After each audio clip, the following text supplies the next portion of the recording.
Welcome to V.I.M.P, the very important movie podcast with Sean, Darian, Jaden, and Eli. I am Sean.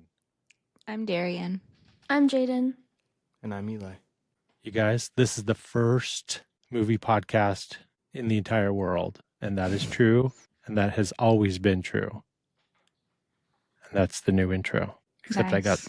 I kind of messed up the words. It was supposed to be this is the world's first movie podcast. Every single episode you say, and that's the new intro. Every single one. Because it is. We'll get it. I have a lot Maybe of time that to should just be the thing. I have a lot of time to think about intros as I'm driving down the freeway for countless hours of the day. I hope that we're 2 years in and you're still saying that. I hope so.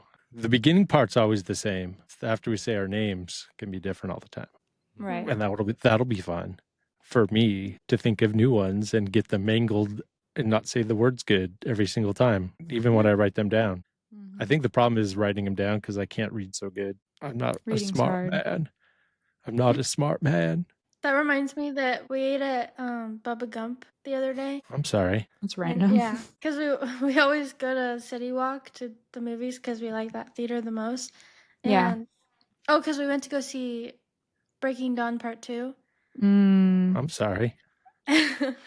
That was a nightmare because it was the last night of Halloween Horror Nights. I've never seen it that busy. We were waiting in line, but like an hour. I feel like from start to finish. I feel like that's how long it was, and we missed Like to the get first. into the movie? Yes, Oh from because you have to my. obviously go to the parking garage and all that stuff. So it took so long, and we missed the first. Like my first booking was at 7. We missed it. So I made a second one for 9:40. This was on Sunday. And Damn, so dude. we were just like, okay, we're just going to stay here because we don't want to do that again. And we ended up leaving and then turning around on the freeway to go back and do it again. So we did it twice Y'all. What was the delay? because there was just that many people because it was the last night. There was No, but so many people. Like for parking or? Yeah, parking. Okay. Yeah. That's the part I To didn't get. leave and then go back is crazy. Yeah.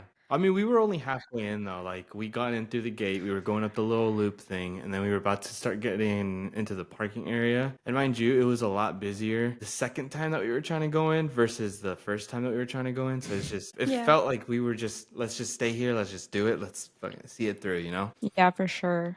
Should have taken the train. But yeah, so we were there, and there's nothing to do at City Walk, and we needed to eat food, and we were like, well, the best reviewed thing was Bubba Gump, and I hadn't had it since I was little, and I was like, it was fine. I didn't remember it being bad, and we got it, and it was like the most disgusting thing I think Really? I've ever got. It was so gross, and we got Stop. all shrimp. There was like a shrimp mix platter thing, because nothing That else just sounded. sounds gross. I like shrimp. That's like the only seafood I like is shrimp and crab, Mm-hmm. but I'm not gonna buy crab. I was like, okay, we can get that. And he wanted ceviche, which is just shrimp. And then I Crazy. also wanted shrimp cocktail because I haven't had that in a long time and I used to really like it when I was younger. So we got that too. So we just got all shrimp, only shrimp. We got coconut shrimp on the platter, we got tempura shrimp, and we got just regular fried popcorn style shrimp. And then the fries, we didn't eat any of the fries because they were absolutely disgusting. How do you mess up fries? It was just all horrendous. horrendous. They refunded us for the shrimp cocktail. And you know how much it cost? $250. It was like the total, what was the total? Like $80? $75? Oh, for the whole thing? Yeah. The one and only time that I've ever been to that Bubblegum Shrimp Company is at City Walk with you. Mm-hmm. And Yeah, it was same. fucking sucked shit was when you were a little terrible. kid. No, but like $85 is pretty average for what we would spend if we went out, but we got one entree. And then Yeah. the ceviche. That's it. We didn't get any drinks, nothing. That was when we got the shrimp cocktail, too. Once they took off the shrimp cocktail, that took like $18, $19 off of our... I was No, gonna it was say, I'm sure 15. that was like okay, 20 so bucks. it still ended up being like $70. It was $70. I still tipped the lady because she was really nice and she was willing to take Yeah, the she was really nice. shrimp cocktail off. But Eli, when you got the bill and they laid it down, you looked at it, you go, I'm not a smart man, Jaden. I'm not a smart man. Yeah, no. it was so Seriously. bad. While we were trying to enjoy the shrimp platter, we were talking about how the reason why it probably was rated so well is because tourists are there and they don't know what else to get in LA. It's And so- amateur hour there. Yeah, and it's Yeah. just like, dude, we're we're so kicked. I don't understand why we even got it to begin with. And We should I have don't just know got why I Taco agree. Bell.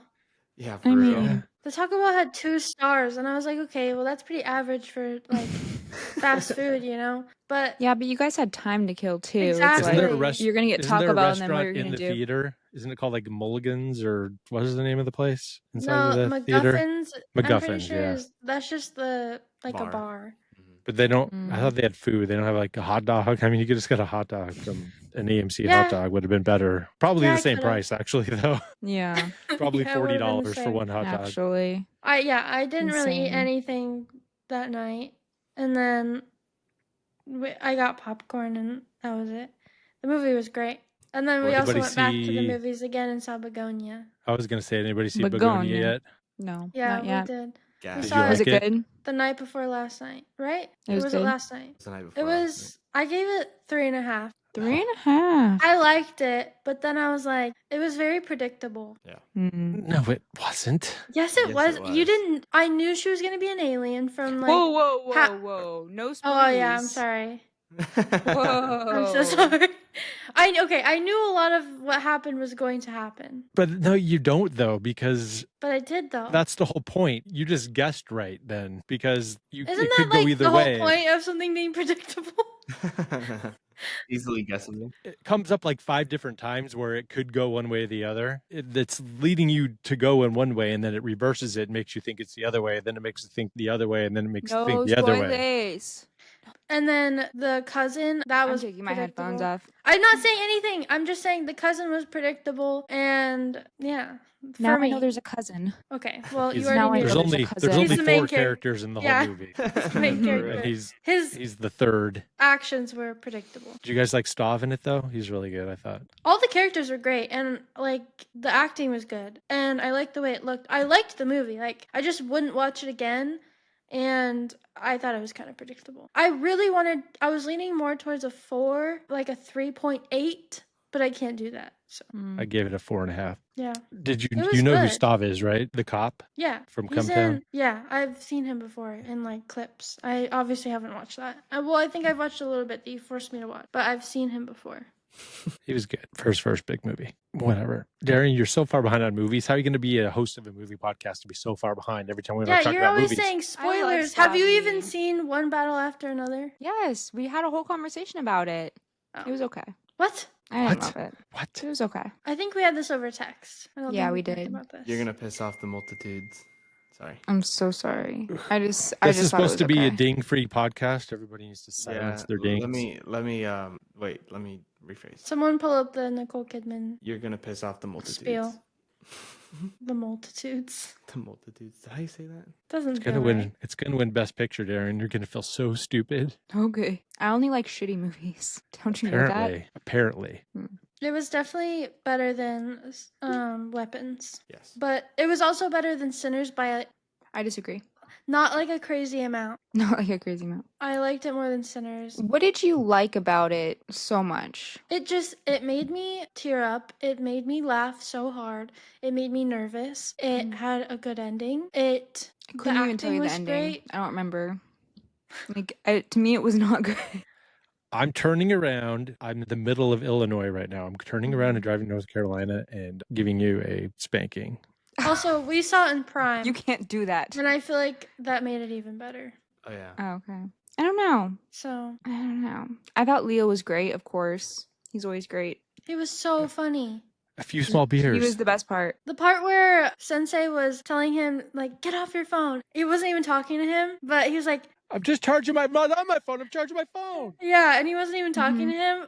So funny. I was laughing Yeah. so hard. No, it was funny. Oh, I told you. I think that it was kind of ruined for me because this dumb bitch was doing commentary through the entire fucking movie. Like, literally yelling through the entire movie, commenting on every little thing that happened. That happened That's to me stupid. too. It was super fucking annoying. Maybe it took me out of it too much. I feel like people respect movies more here. Hmm. Because I feel like I've had that issue in Phoenix, but we haven't had that issue here. That's great. I've definitely had it multiple times where people are just talking. I'm like, shut the fuck up. Why would you go to the movies? Why would you spend money to go to the movies if you're just gonna act like you're in your living room anyway? Just watch the movie at home. Was this the same? This wasn't the same one that we talked about last time where you had to No. move everyone down? No, that was Sinners, I think. No. Yeah, that was Sinners.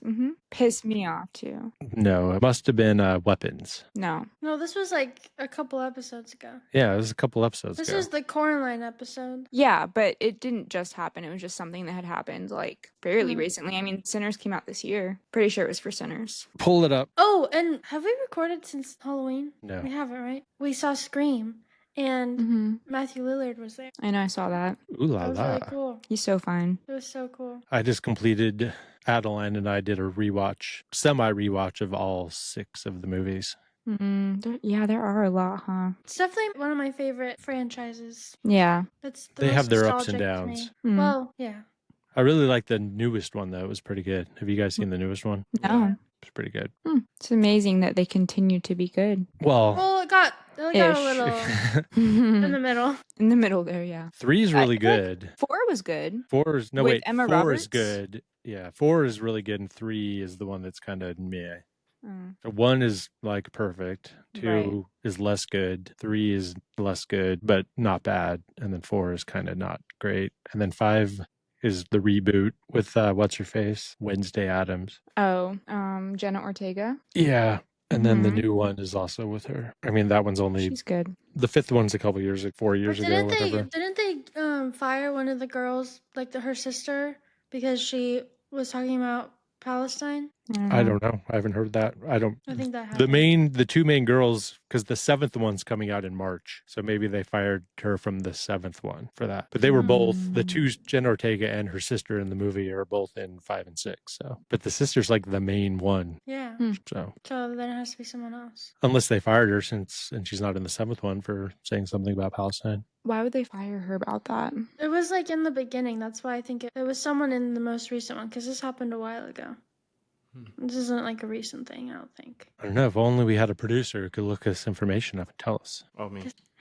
I don't even know what to look up. I forgot her name. Who knows? Welcome to Christmas season, everyone. Melissa Barrera was fired from the Scream franchise due to her social media posts about the Israel-Gaza conflict, with which the production company Spyglass called anti-Semitic. Ugh, eye roll. Well, now I'm not going to watch the 7th one. Melissa Barrera, she was She's the main one, right? Sure. Oh yeah, she's the main one. She is the main Did one. you guys see that debate? Was it a debate or whatever with like all the people running for mayor of New York, and they were like, "This is a very important question to ask. Where would you go outside of this country on a trip first if you won?" And everyone was like, "Israel, of course." Not Zoran didn't. Right, and he was like, "I'd stay here," and whatever. But like I've just seen so many people talking about that and saying how, like, I don't know. All I've been seeing lately is just racism, just straight up racism. That's what I'm talking about with like TikTok and stuff. It just pisses me off so much. You got to fix your feed. We did have a big win the other day. Well, Yeah, we're recording this 3 days after the election in New York, and Zoran won. Yes. yes. And also Prop Hip, hip, 50 hooray. passed in California.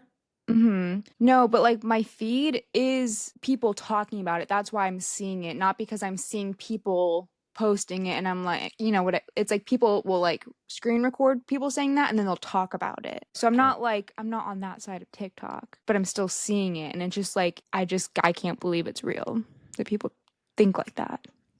I keep my It's crazy to TikTok me. purely crafting and wanting to buy things and hobbies, and then my Instagram is people that I like and also politics. I think I'm the opposite. My TikTok is a lot of politics, and then my Instagram's like crafty stuff and people and like TV movies. My Instagram is politics and movies and comedy bits, Yeah. podcast clips and shit like that. But Merry Christmas, everyone. This is December. We're coming from you in the past. You're in the future. We are going to do, surprisingly, this is going to come as a shock to everyone, but we are doing holiday Christmas movies for December. Whoa. Can you believe it? Not a shock to you guys, because I'm talking about the listeners. We could have done skiing. What we should have done is 4 skiing movies is probably what we should have done, but we're doing a huge shocker and doing Christmas movies. We'll do that next year. Yeah. And then Are we we'll gonna... do skiing the following year, but we'll do like cocaine movies. Perfect. Mm-hmm. Are we always going to do Christmas movies in December and always Halloween movies in October? I wonder. That's a really good question. Only time will tell. There's only so many Christmas movies. Yeah, I was gonna say, I feel like we have to. Like, what else? But also, there's not enough. I mean, there's plenty, I feel like but there's plenty of not horror that are good movies. enough. We're going to definitely run out of good Christmas movies Yeah. eventually. Again, it's one of those things where it's like there are so many great Christmas movies too, but it's like talking about like the most popular ones that everyone watches every single year. It's kind of like, I don't know. But Is that those are- interesting? Those are the ones that'll get the most downloads. I know, Yeah. but it's like, do we really need to explain the plot of Elf to people? We don't necessarily have to explain the plots to anything. We can just, of course we are. Who am I kidding? Yes, we do. Also, I was thinking that it would be funny to do annoying, very badly rated Hallmark movies or just horrible movies and just talk crap about them. That'd be a good thing to do. That'd be so Fun. negative, though. It'd be Yeah. hilarious though. There are some cringy Maybe we just ones. maybe we do like one a month. Yeah. There you We go. do three good ones and one bad one, something like that. I don't know. Things to think about. But for this week, we're doing a really, really bad one. We're doing The Holdovers. One of the worst movies ever made, which is why I picked it, because I'm stealing Eli's idea. You really didn't like it? Oh, I fucking love this movie. It's one of my... He picked it. Why'd you pick it? I picked it because it's an instant classic. It has everything. It's got your Christmas in it. So it's got a lot. It's got a lot of Christmas, but then it has an actual movie inside of a Christmas movie. Mm-hmm. Not just about Christmas.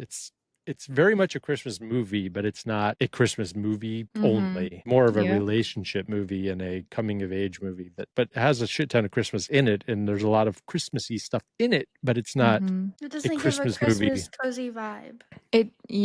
This isn't like, let's cuddle up and watch this for the holidays to get in the Christmas spirit. You guys don't think that it does? I think it very much does. I've watched it every year since I watched it in when it came out in 2023, and then I watched it last year like 3 times, and then I've already watched it twice. I was so confused, by the way, when the movie started, because I was like, wait, this movie came out in 2023, right? Why does it look like that? And I was like, wait, this can't be from 2023.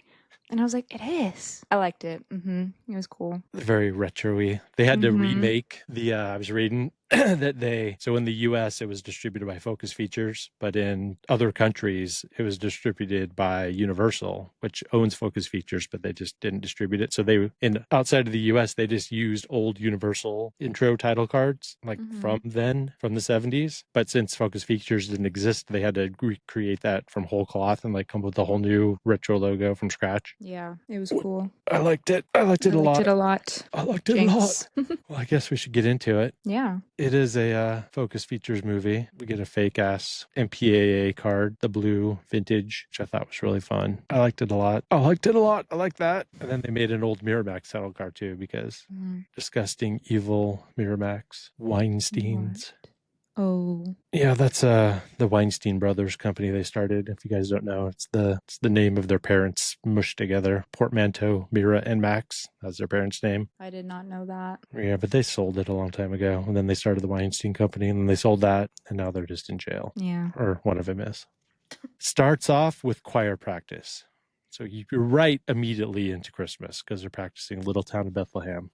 And I thought they were pretty good singers. Yeah. I made fun of Hayden because, fun fact about Hayden, he did chorus in high school. Why'd you make fun of him? Because I was, the little blonde kid, was his name Alex? Am I making that up? The one that got held over? Yeah, Alex. The one with the glove later on. Mm-hmm. Yeah, he was on the left-hand side, just this little blonde kid, singing chorus. I'm like, babe, that's you. Kind of is. It was, for sure. Do we have photo evidence? Can we put that? Can we make an old picture of Hayden? Yes. The episode art? I said, that was you when you did choir. He's like, choir's for church. I was in chorus. He's right.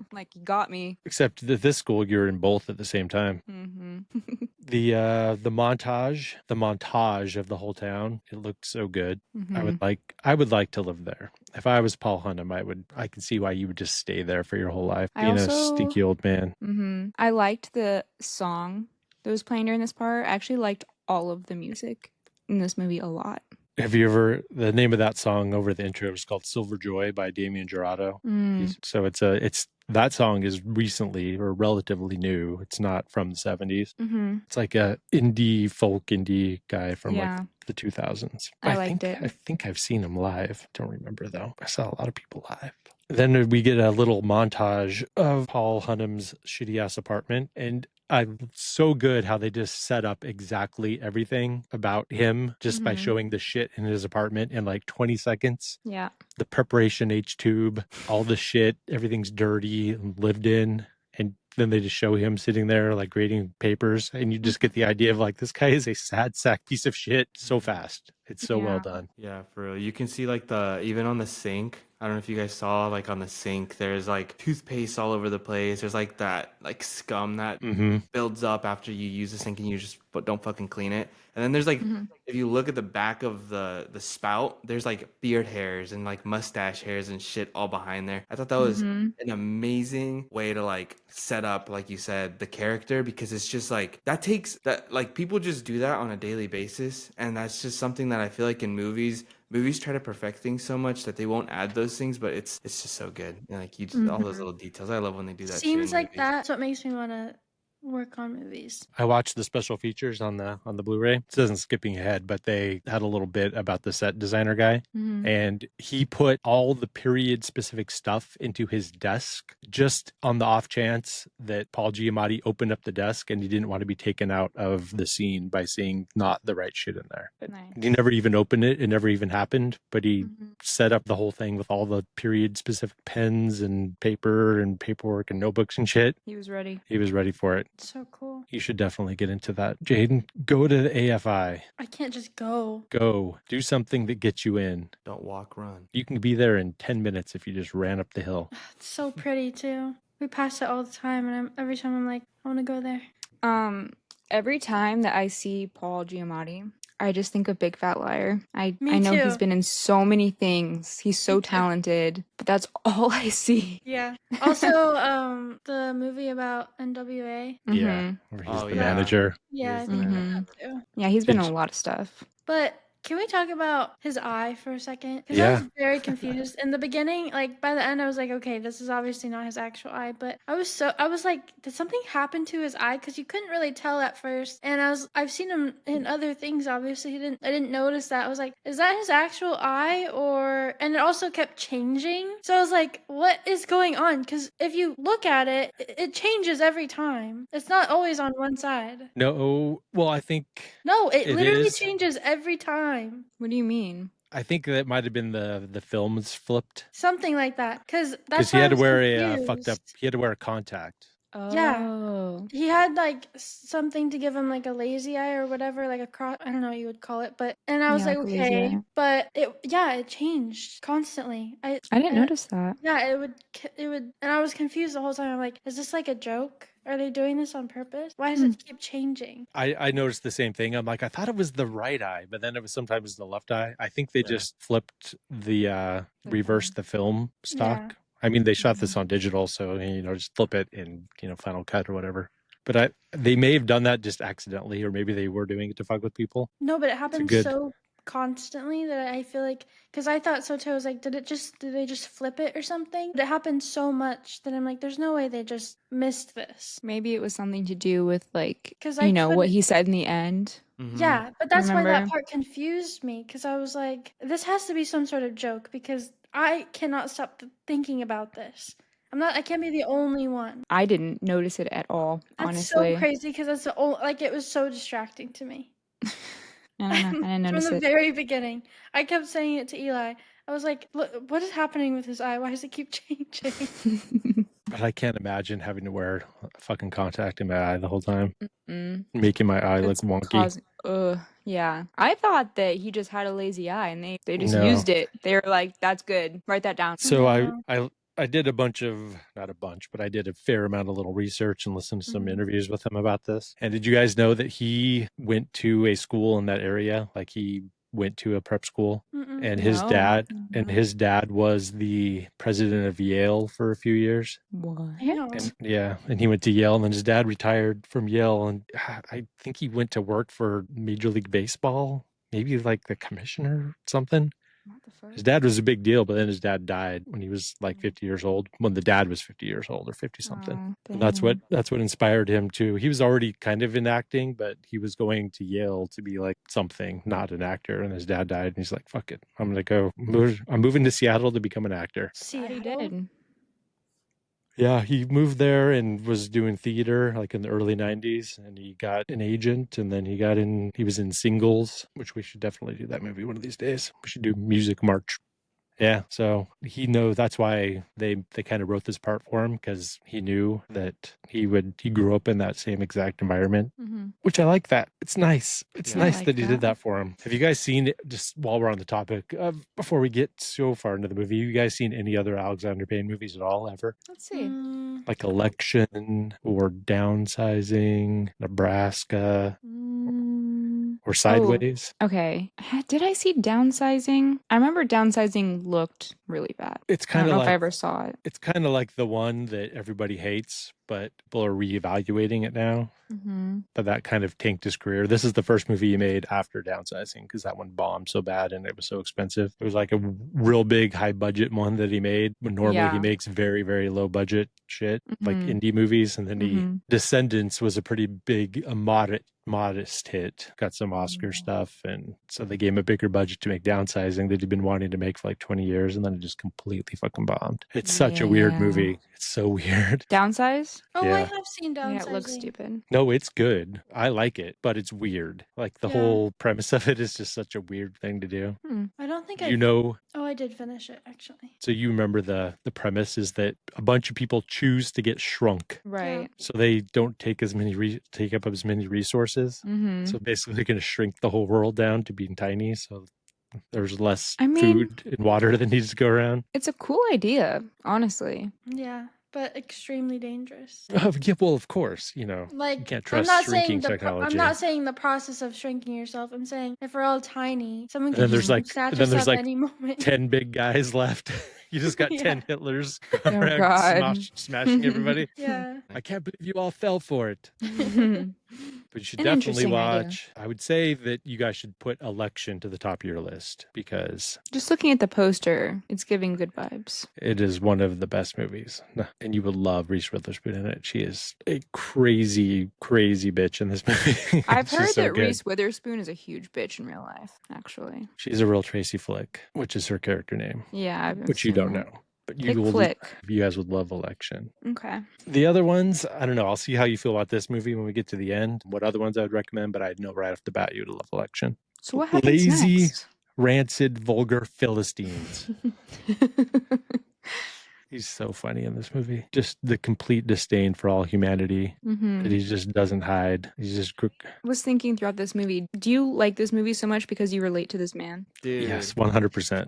I was like, this is so dad. That adds to my enjoyment of why I like it so much. Even if I didn't, I would still like it. I mean, I think, but He felt like very comforting to watch, and I think it was because you guys are so similar. It's like, That's oh, what I thought like my dad. too. I'm like, protect this man at all costs. a sarcastic, mad, disillusioned asshole. Yeah. Who's actually pretty nice to people who aren't pieces of shit. Yeah. But if for real. anybody that he thinks is a piece of shit, he has no time for whatsoever, and we'll cut them down. Yeah. This is how I imagine you would be in another universe if you had became like a history teacher or something like that. 100%. Even right now, you still give off like the history teacher vibes. It's not too late. Yeah, You're good for at real. history. I've You always hate told you you should be a people. history teacher. You could wear a contact and get a lazy eye. For real. And switch it around every once in a while. Thanks, guys. Thanks. Switch the eye every once in a while, yeah. Thank you guys for supporting me in my dreams. Hopefully I could smell like fish too. Oh my gosh. I was about to say, that's the only part you're missing right now. Yeah. We could fix that. Yeah, we don't know what he smells like in his truck, guys. Come on, hold on. Let's give him a moment. If I had to guess, if I was just to get in this truck blind without being in it all the time, if I was one of you guys and I popped in here, I'd go, I would think you guys would probably throw up. Seriously? What? There's a lot of banana pills in my trash can right now, okay?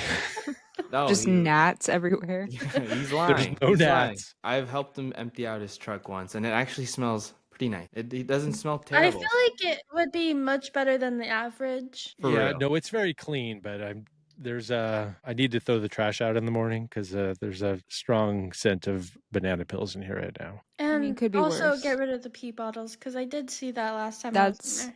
sick. The pee bottles are sealed up. You cannot smell the That pee is bottles. sick. I didn't say I could smell them. I said I could see What them. do you want me to do? Pee in my Dispose pants? of them. Wear a diaper. That would smell so much worse than a bottle.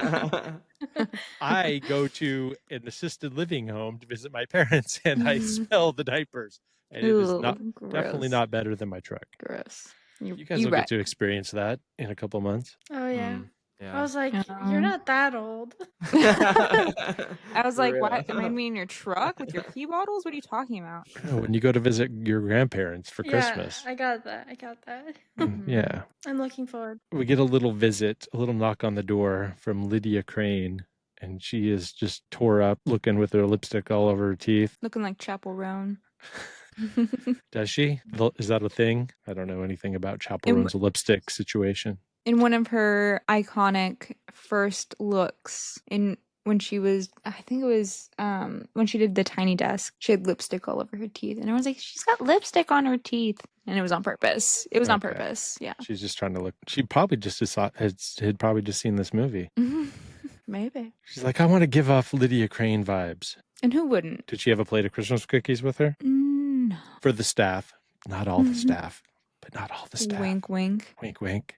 She's really giving off the vibes. She is. Yeah, that's why you can't trust women. Harlot. They're always, whenever they're trying to be nice to you, don't ever be nice to a man unless you want to marry him. No, literally. If you're nice to a man, he'll assume. Exactly. I mean, what else are you supposed to do? Just ignore them and be mean to them constantly. You give a man one compliment, he falls in love with you. Give a man one plate of Christmas cookies. That's essentially He's on one proposal. knee. That's marriage proposal right there. Yeah. They're already engaged in the first 5 minutes of this movie, as far as I'm concerned. Yeah. That's all. That's all Jaden had to do with me. She just gave me attention, and that was it. You joke, but you're not, because that's true. No, exactly. Yeah. And then what happens? And then it's the boys' dorm room. Mm-hmm. And we have our second lead, Dominic Sessa, playing Angus Tolley. He's packing to go home for Christmas. He pulls out his admittedly poorly photoshopped family portrait, which was pretty funny looking. You would think that they could just all get together and take a family picture. Oh, for real. But it looked like it was from like 1927. But and then what's his face starts busting his balls. Oh, it wasn't the main. It wasn't, what's his name? The real bully douchebag. Is that who's busting his balls about having a Speedo, or it's just some other random kid, right? Heck, it doesn't matter. But It was another random kid. yeah, this is how we learn in 2 Teddy? seconds that Angus is a real nerd, because he goes, "This is James Bond swimsuit in Her Majesty's Secret Service." So again, they're doing a really good job of giving all the information you need about the character in 2 seconds. I loved Angus.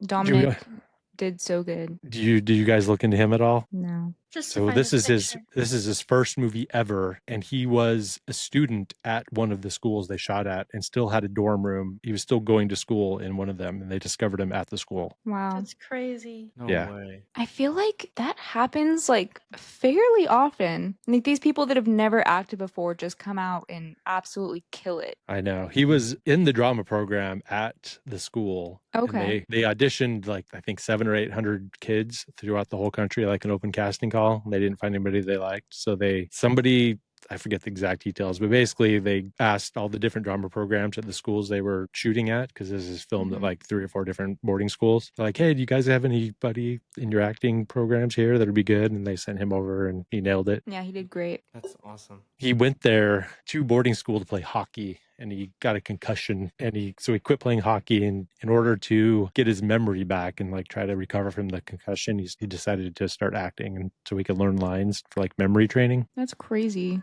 Dude, some people just got it. Like, I feel like that's a huge thing too. Sometimes you don't even have to be the greatest and like take all these crazy lessons and classes and stuff. Sometimes you just gotta get lucky. I feel like that's just lucky. Yeah. Part of it luck and part of it just like natural talent. Yeah, like it's the perfect cop, being up to the job, but being in the right place at the right time. Mm-hmm. But you got to put That's- yourself out there, and like you're not going to Yeah. succeed. But if you're never trying anything ever, then obviously nothing ever good is going to happen. But it annoys me that like there are so many amazing actors out there, like this kid, but then like so many actors get these roles and they just suck. But they just like look a certain part, or their parents know someone or whatever. Yeah, nepo You know what I babies. mean? Yeah. Yeah. But they suck. They definitely suck. There are a few good nepo babies. No, of like- course, yeah. Like Jack Quaid, he's good. There are tons of good ones, but there are just also tons of bad ones. There's way more bad ones than there are good ones. Margaret Qualley's good. Yeah. Who was the other one that you brought up that was in the Scream movie? Emma Roberts. She's good. Oh, So there are a few deserving ones, but there are so much bad. There's so much bad. so much bad. Like Dakota Johnson, for example.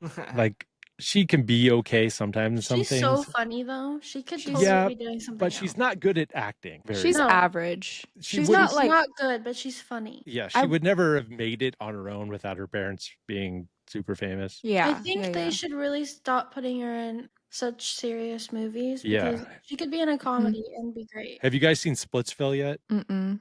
No. Just came out on streaming. I just watched it the other day. This is the first movie where I'm like, she's good in it. And it's a comedy. Yeah. I did see Peanut Butter Falcon though. That was pretty good. I like that. Oh my God, Hayden loves that movie. Is she in that? He would watch that movie every other day. What is that? He Is loved she in it. that? I don't Mhm. remember her being in that. I remember watching it. I don't remember. I don't remember her being being in that though. either. Yeah, she's a love interest. Huh. Hmm. She must have been really young in that then, right?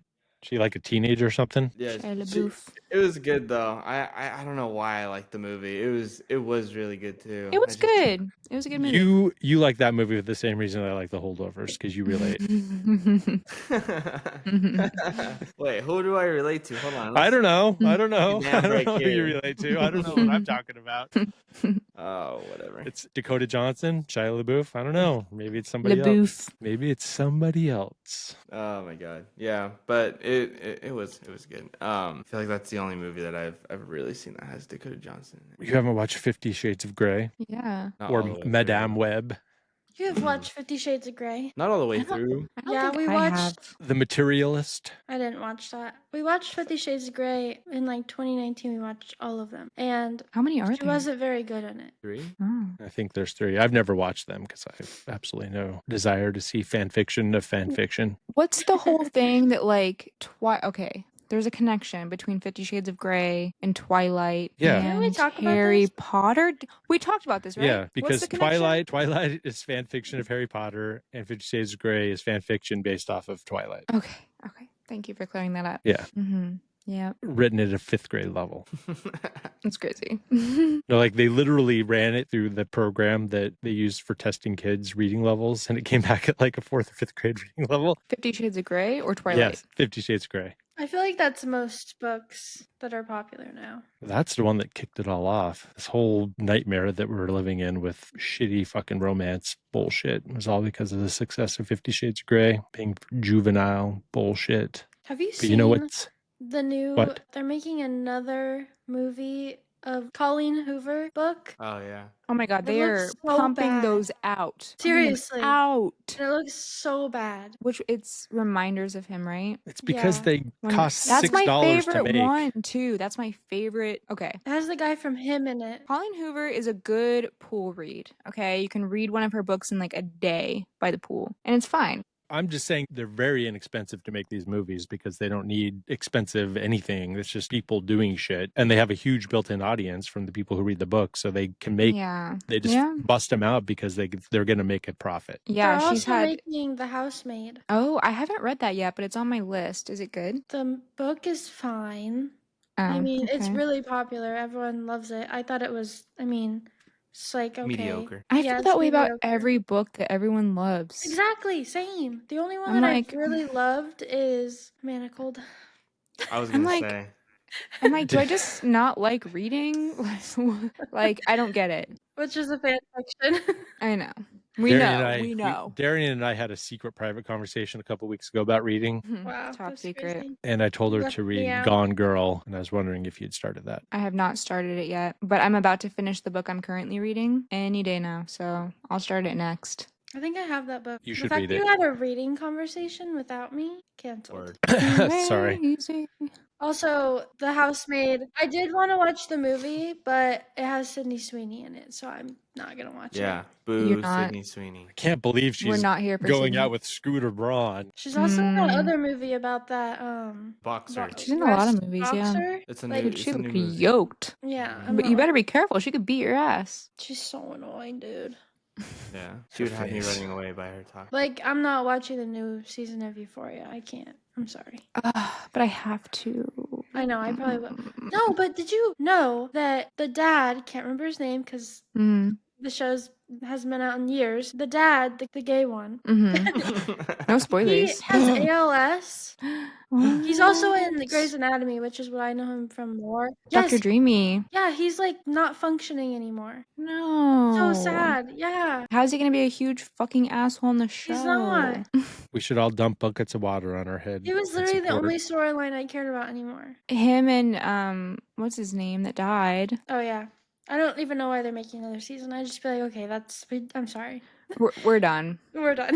Like, what are Speaking you of- gonna do? Speaking of dead characters, Divine Joy Randolph is Mary Lamb, and she has a dead son that we will find out shortly. And this is her scene Yes. where they set up her entire life and her entire backstory and her whole deal in about 5 seconds with a little montage of her in the kitchen being very sad, looking out the window at snow and smoking and being depressed. And that's, again, you get all three of your main characters set up with their whole deal in like 20 seconds each. Yep. Very efficient storytelling, which you need because this is a 2-hour fucking movie.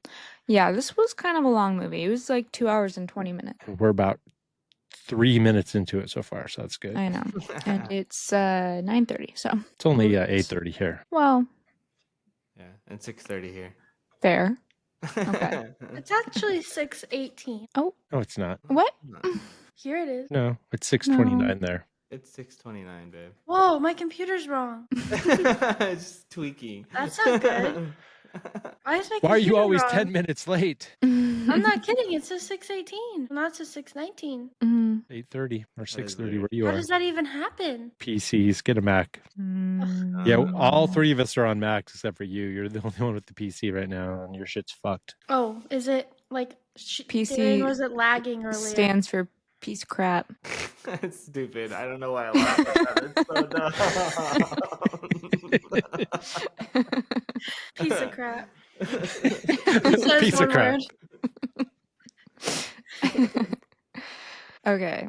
Then we get a little Paul Hunham walking through the snow to the headmaster's office for a second. He looks like he's gonna kill everyone in the school. But then it's the dining hall, and then it's we get some real Hogwarts shit going on in there. I thought the same thing. Hogwarts? It's like some real It was depressing. just like Hogwarts. It's a Hogwarts. It's a Hogwarts. I thought the exact same thing. And there's we get that little scene where the two teachers are talking about how he lied about his mother being sick with lupus to get him to have to be the holdover, the master of the holdover.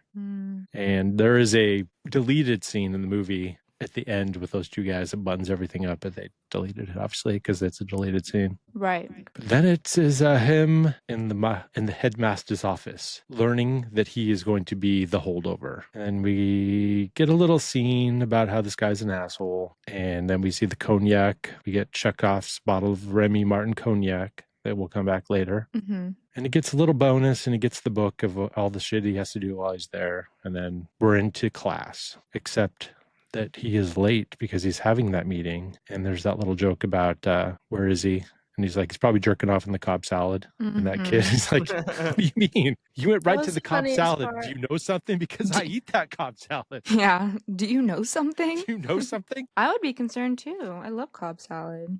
At first I thought that the kid was just fucking stupid as shit and didn't realize it was a joke. But when he starts doing a whole bit about the thing, I'm like, okay, that's pretty funny.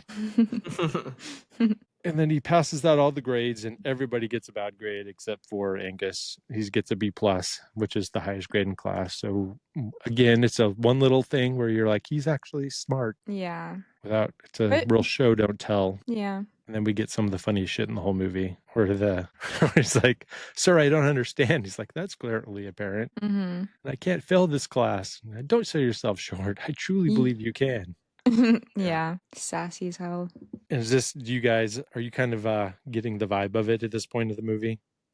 Yeah, the vibes are present. Are you going, oh, good, this is going to be fun and not like a boring, depressing slog? Because I Yeah, kind of feel like you probably went into it thinking it was going to be a boring, depressing slog like Phantom Thread or I whatever. did. Yes. Like I'll be honest, like the first 30 minutes, I was kind of like, well, once like the kids kind of went back and forth, like saying some of the funny shit, I was like, okay, there's some comedic relief, but it was a little slow in the beginning, but it picks up. Yeah, there is quite a big, I mean, it moves fast, but there is a lot of setup.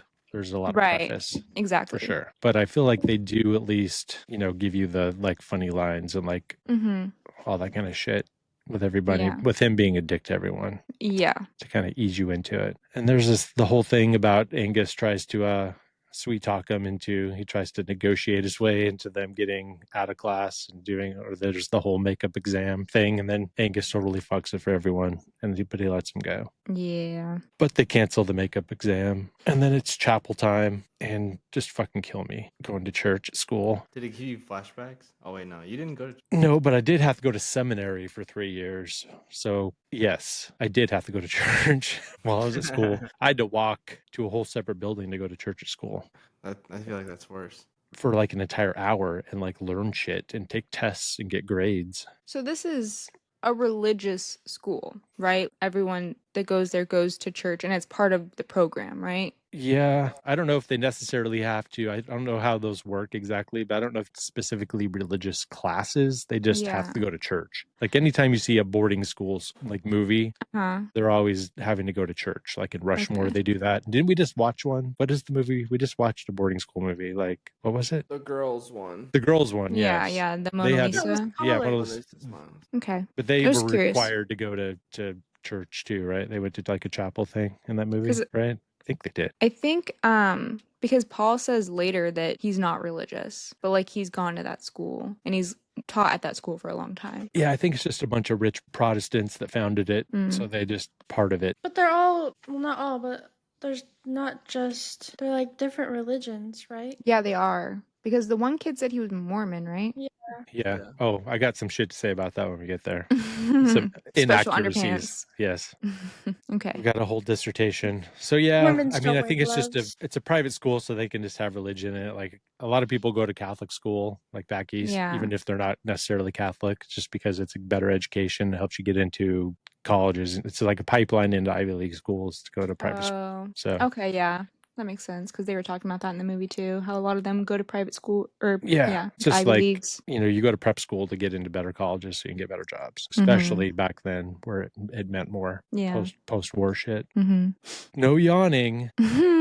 Because tone it down, Jesus can hear you. But we get to see the picture of Curtis Lamb, Mary's son, with his death date. We don't yet know that it's her son yet, but we will shortly. Because he does a little the pastor priest dude does a little thing saying that it's sad that he's dead, and then we learn that that's the mom. So now we know why she's so sad, and it's all very sad. Did you guys know that she won for best supporting actress for this role? But good. Yeah. Because she killed it. Yeah. She was in that show I was telling you about like a month ago, the High Fidelity one. Oh, really?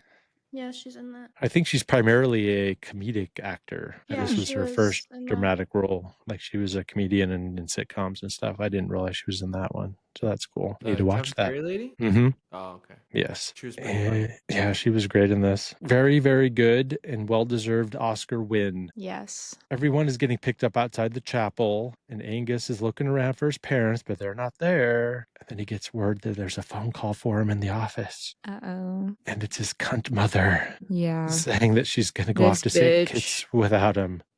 That is fucked up. Can you imagine doing that to your kid? Yeah. Do it. I mean, I could imagine it, but I would never do it. Would you do it? No. I mean, I definitely imagined it, but I would never do it. Yeah. Also, sorry, go ahead. I was just going to say, Jaden and I would do it. That's why we are not having children. Because we would be horrible. I would not do that. Parents. Yeah, we would. I do leave my cats for the holidays, so. Yeah. I guess I kind of do We're that. assholes. I feel like having okay, so it's like this is her second marriage, right? Right. You go on your first honeymoon. Okay, yeah, like go on your honeymoon. Your second marriage, fuck off. You don't need a honeymoon. Come on. Also, why does your honeymoon have to be over Christmas? I mean, you can have a honeymoon, but like it's not worth leaving your child over Christmas for. I mean, damn. Especially when you look Especially back when it's your second marriage. and when over you find yourself. out why she's, you know, Mm-hmm. I mean, you take it, you just assume that the dad is dead. Mm-hmm.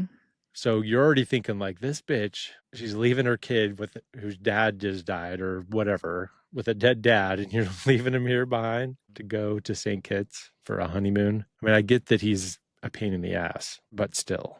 And she was like, something just kept coming up because they got married. He's like, you got married in July. And she's like, yeah, something just kept coming up. You mean like Christmas? Yeah, You mean like no the holiday shit. season? They couldn't have gone on the honeymoon next for month. Thanksgiving. Get out of here. And he says, this is the most bullshit ever. I loved that line. It's the most bullshit ever.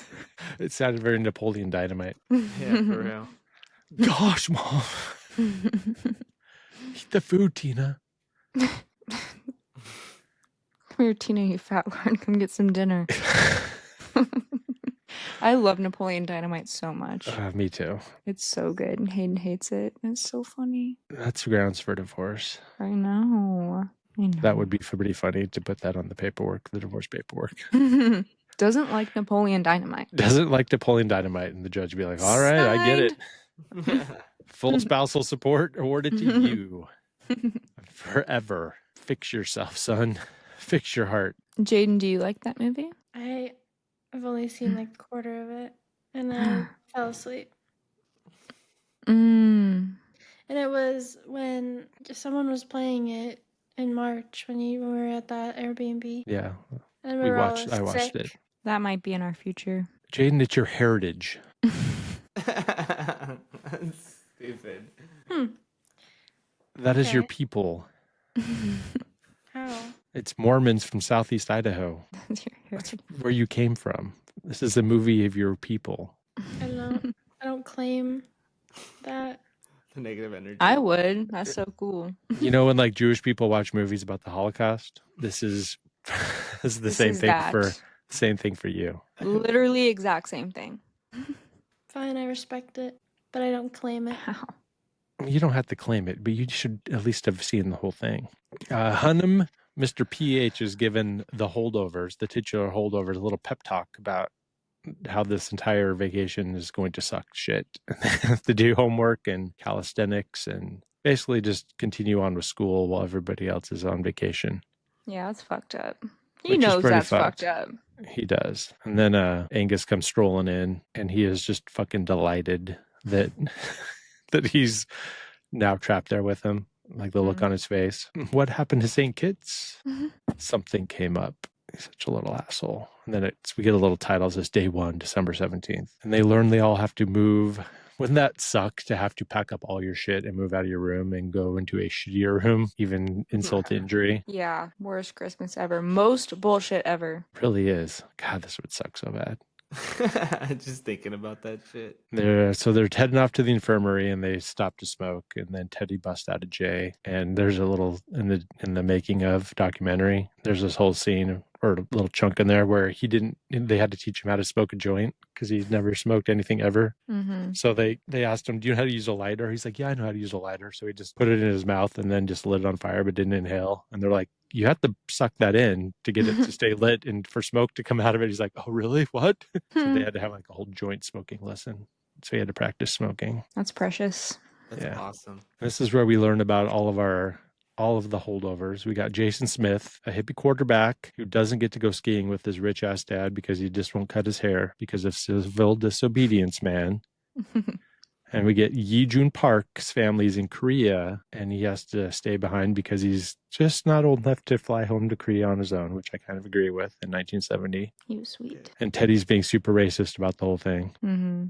Teddy sucks. Teddy. I thought we were going to get some kind of story about Teddy and why he's such an asshole. Well, you sort of get that at the very beginning when he's like, his dad's not going to flip shit. So he obviously just has a dick ass rich dad who. Mm-hmm. So I think that's just kind of obvious. But Yeah. there's just not enough room in this to I do that know. for everyone. And then we get the little Mormon kid, Alex Sollerman. And this is my little chunk that I have. So he says his parents are on mission in Paraguay. And no Mormon ever says on mission. They say a mission. Mm-hmm. You go on a mission.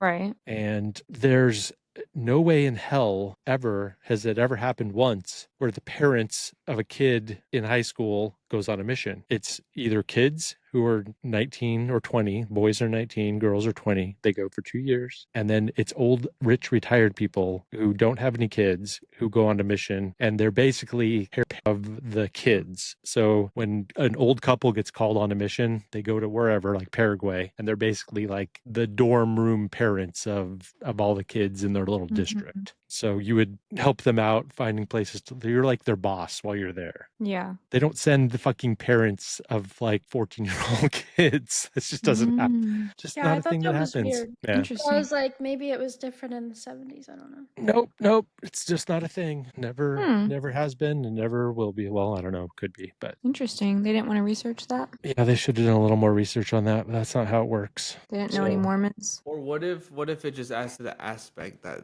their parents just don't want them for Christmas? That's sad. I mean, I suppose, but that would be a pretty elaborate prank to just not just send your kid off to boarding Especially- school from Provo. Especially like the way that Alex was talking about his home during the holidays. It sounds like he has like a really loving, Yeah. comforting home. He was talking about like how his mom used to bake and his whole house would smell like apples and cinnamon or whatever it was. That doesn't give me like Yeah, abusive people shitty don't bake. parents. They don't. Yeah. And they also, it's very unbelievable that a rich family who lives in Provo, who has enough money to send their kid to a boarding school, only has one kid. First of all, they'd have like 7 or 8. Oh yeah. True. And they definitely wouldn't send him to a Christian boarding school back east. They would send him to a private school in Utah if the situation where they really were going on a mission in Paraguay. They definitely wouldn't send him back east. He would stay there, and he would probably more than likely have 47 aunts, grandparents, cousins to stay with if this was a real scenario. So, Tell us about the underpants. oh, that's all true. But you don't wear them until you're old. You don't wear them when you're a kid. Tell me more. Did you ever wear a pair? No, you don't get them until you go through the temple, and you don't go through the temple until you go on a mission or get married or whatever, or you're old. I quit going. The last day that I ever went to church was the day I turned 16 and got my driver's license, and I said I would drive myself and just never went back. Your mom was never like, oh, they were why pissed. aren't you going? Oh yeah, it took about 2 months for them to quit bugging me about it, where I was just like, I'm not going. I'm not doing it. Like, you can't make me go. I'm not going. I'm not doing it. I don't want to go. I hate this shit and I'm not doing it. Quit asking me, quit bothering me. I'm not going. Kick me out. I'm not going back. For I think the first month I was hiding in my room, and all the kids my age from my little group drove over and were like pounding on my walls and knocking on my windows. They're like, you gotta come, you gotta come to church. What the fuck? Like, they sent them over to like get me, and I just hid under my bed. Like, Get out of literally. here, nerds. They were like pounding on my window, like looking into my room. Ridiculous. Looking in your room. Yeah, like looking through the window. I was hiding under my Keeping bed. Mormons. Cult, man. It's hard to get out of that shit when your Yeah. parents are in it. But yeah, Oh my God. so you definitely have to wear underwear, and it does have little secret symbols sewn on the inside. And I guess I just saw some new thing where, so basically that's why Mormon people wear long shorts, because the garments go down to like right above your knee, and you have to wear clothes that cover up the garments. So that's why you always see Mormon chicks with like jean shorts that go down to their knees. Looks ridiculous, but Oh my God, that's crazy, because that explains this Mormon girl that I used to go to school with, and she was really nice, but she was very Mormon, and that explains all of that. But she Anyways. she definitely wasn't wearing garments because she wasn't old enough yet. Yeah. But the modesty thing gets The modesty. Yeah, for gets sure. put like passed down. So yes, That is I'd so- say most Mormons are pretty nice. It's like a fake nice. Yeah. yeah, Mm, it's No, to I get guess you. it can Feel be. it. Trust me. You can feel it. really? I guess I haven't been surrounded by Mormons. Like, They're definitely nicer in places where it's not a stronghold. So if you run into a Mormon in North Carolina, they have to be more assimilated into regular culture. They can't be so judgmental because they don't have a huge group of like-minded individuals to fall back into. But especially in Southeast Idaho, it's very cliquish and clannish, where if you're not part of that group, they have a million people to insulate themselves. So if you have a Mormon neighbor, they have 15 people that live right next door to them that all go to the same church at the same time all the day. They all spend all their time together, hang out together, everything. So they don't have to be friends with you or talk to you or be nice to you. That's fine. Yeah. Freaky little nerds. Respectfully to any Mormons that might be listening. Yeah, my school, there was the Mormons, there was the white kids that had like lived in the shitty neighborhoods, basically white trash. And then there was the Hispanic kids. And none of the sometimes the white trash mingled with the Hispanic kid, but the Mormons stayed within their own situation completely. They would not talk to any of the Hispanic kids at all. And the Hispanic kids would not talk to the Mormon kids. I hung out with the white trash kids. Were the Hispanic kids mostly like Catholic? No. Christian, probably. Not that Christian? I only really had like a couple friends. But they have in Idaho, they have whole Spanish speaking wards, and wards are like the hierarchy is the ward is the group that all live in a specific, that's where you go to church with your ward. It'd be like a parish or whatever, that's what they call them. And they're normally organized by geographic boundaries, like a school zone, not a school zone, but similar to a school zone. So if you live within those boundaries, you all go. So like the church building that's by my house, there'll be like 3 wards that go there, and they rotate different times on Sundays. So like and you change the time they cycle through. So like one year you'll start at 9 and go to noon, and then the next year you'll start at 11 and go to whatever, and it rotates. So it's between all 3 of the wards, and it's geographic based, but they'll have Spanish speaking ones where it'll be a wider range of geography. So they'll stick all the Mexicans together in their own separate thing, so they can do everything in Spanish. Cool. I feel like if my parents lived in the northern parts of the United States, my parents probably would have been Mormon. For sure. Well, Arizona is the second biggest concentration outside of the Utah-Idaho chunk. I was going to say, I thought Salt Lake City was like a really big, I guess just Utah in general. Well, Salt Lake is the hub, the HQ. But mothership. Yeah, but there's way more people. Even though the entire leadership of the civic, like all the people in the actual government are all Mormon for the most part in Utah, there's a lot more people who have moved there who aren't Mormon. So it's more diluted. But Southeast Idaho has a higher percentage than even Utah does. Damn. Because nobody's moving there for jobs. It's getting more. There's a lot more Christians moving from California, and like a bunch of right-wing crazy Christians are moving there, but they're not necessarily Mormon. What's crazy is like your parents are the only Mormon people that I know.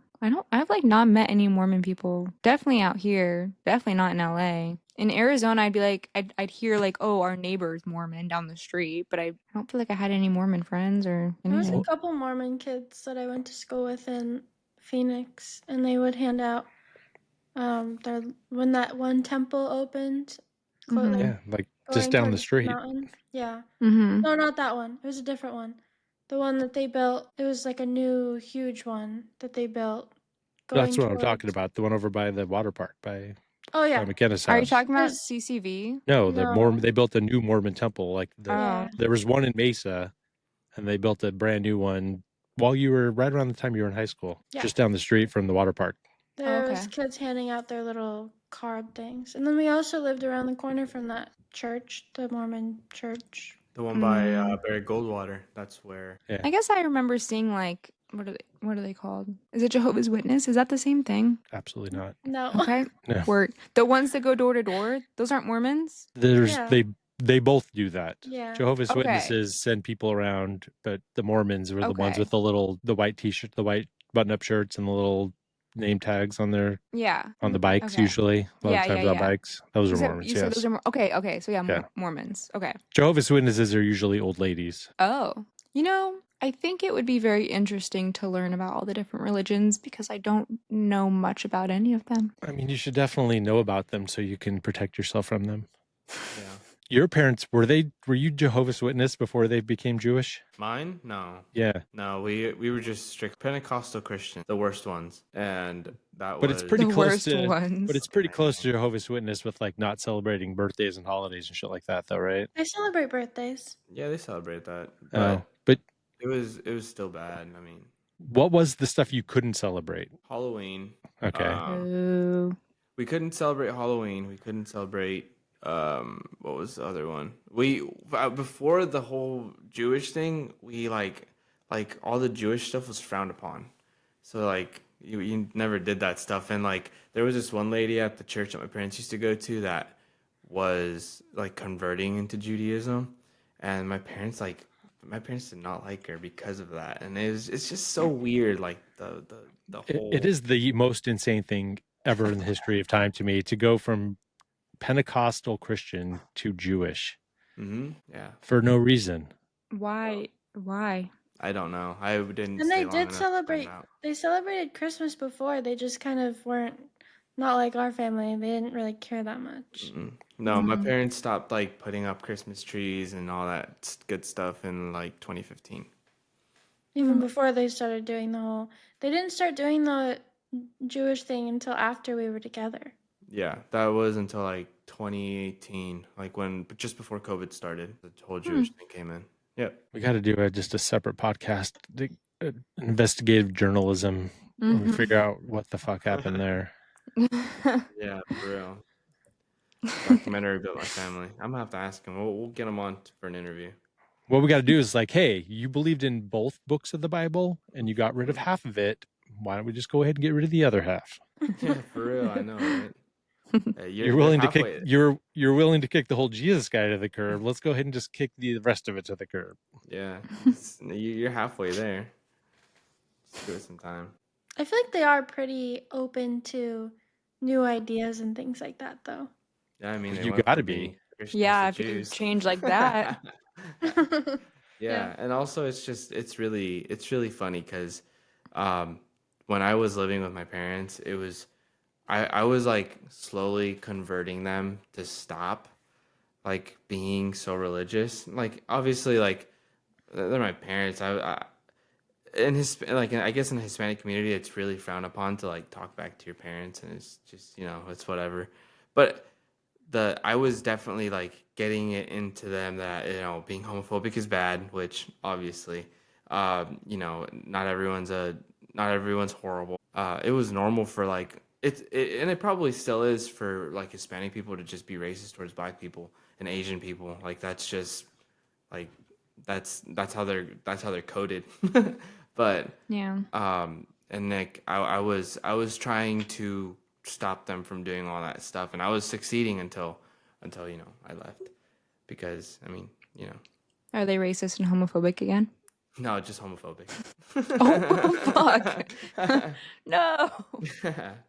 Yeah, no, I think, and I mean, it's just one of those things where it's like you hang around people that are like that, and it just constantly gets pounded into your brain that that it isn't right, it's not okay, it's whatever. And I got my parents to stop being like that for a really good amount of time, and like my parents were totally cool with it. Like they were not homophobic at all, and it was nice because like I had friends, I knew people. One of my neighbors was like, you could tell that he was in like the first stages of finding himself, and my parents like knew about it, and they were like like they didn't like right now. My parents would probably, like, if they saw him again, they would say something. They try to be like, why are you like that, or why what are you doing, or They are like, also very like they would definitely get themselves in a cult. I know you're gonna say that they're in a cult now, but like an actual cult, they would get. yeah, They're it's very easily persuade. yeah. Yeah, my parents are very gullible people, and I mean, I feel like it also comes with the grounds. Could I say that?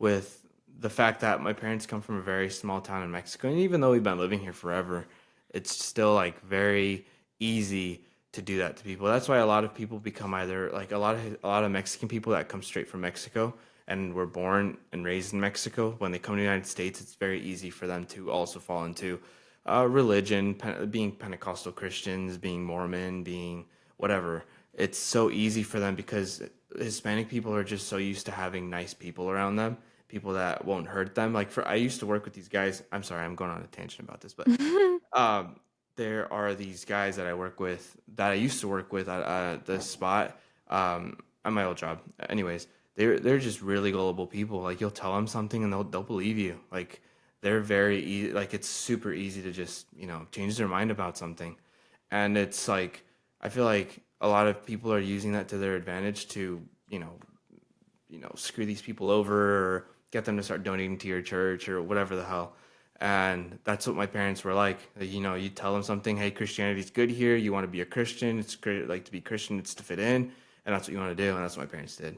So, all the conservative Christian shit that you get fucking fed as a child here, like Sean did when he was younger, being like growing up in a Mormon household, it's just, like that. And that's why that's why they send so many missionaries to Paraguay and Mexico and South America and Polynesia and Asia. Yeah. Because it's really easy to trick people from small villages and shit to following your religion. Yeah. And it sucks. And it's a pandemic. White people need to stop coming to other countries to try and persuade people to join their fucking cults. It's horrible. It's called colonialism and it has to stop. Yeah. You know who's not gullible though? Angus. He's not buying for a second that Teddy didn't take his picture. No, for and real. he's super fucking pissed about it. Fuck what? And they get in a little fight, and there's going to be some collective punishment if somebody doesn't sell out somebody else. And guess who sells out Teddy? The little Mormon kid. Why? Alex. Because we are bred from birth to bend the knee to authority. So that was very accurate. So we're in the dining hall now. And Teddy's by himself, sitting over by himself. Do you think he chose to sit there because he's pissed off at everyone, or was that part of the punishment? I thought it was part of the punishment. I thought it was hilarious. Like, they're like, you have to sit over there. Yeah, he's just sitting there pouting.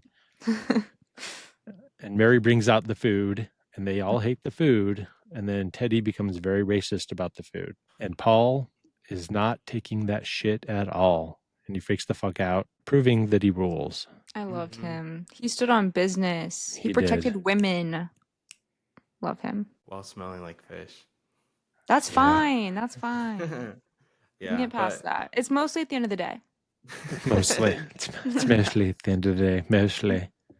And also, you can also tell what kind of character Teddy is and why he was probably left behind by the way that he acts in this scene.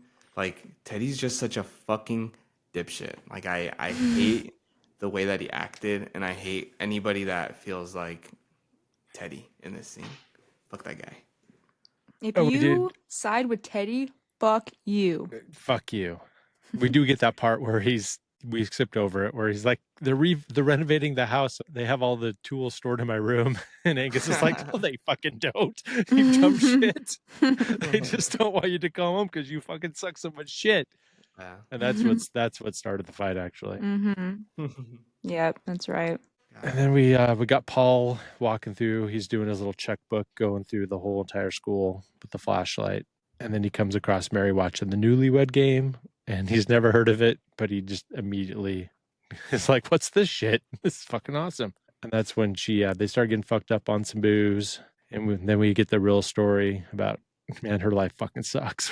We learned about the father of her son dies in the shipbuilding accident before she was born. And then he dies. Oh my God. Neither of them saw 25. I know. Her son was 19. And she's had a rough life. Mm-hmm. Is this the part where she says that she heard everything that he said? Yeah. Yeah. And that's when she gives him that the wink, I think, of acknowledgement of you're a real one. You can have a drink. You can watch a Newlywed Game with me because you're cool. Yeah. I feel like modern day, that wink would have been like somebody saying that someone's invited to the cookout. That's Yes. He's definitely invited to the cookout. Like literally. Oh, for sure. Yeah. Machine pie. Okay, well, then it's the next morning. He's waking him up by pounding the bedpan, and then they go through a little montage of all their daily activities. They have to run around outside and study hall. Angus is just reading a little classic porn, got a little classic porno. Then they're outside, and we learn that Jason Smith's dad is the head of Pratt and Whitney. You guys know what that is? No. They are the makers of engines for airplanes.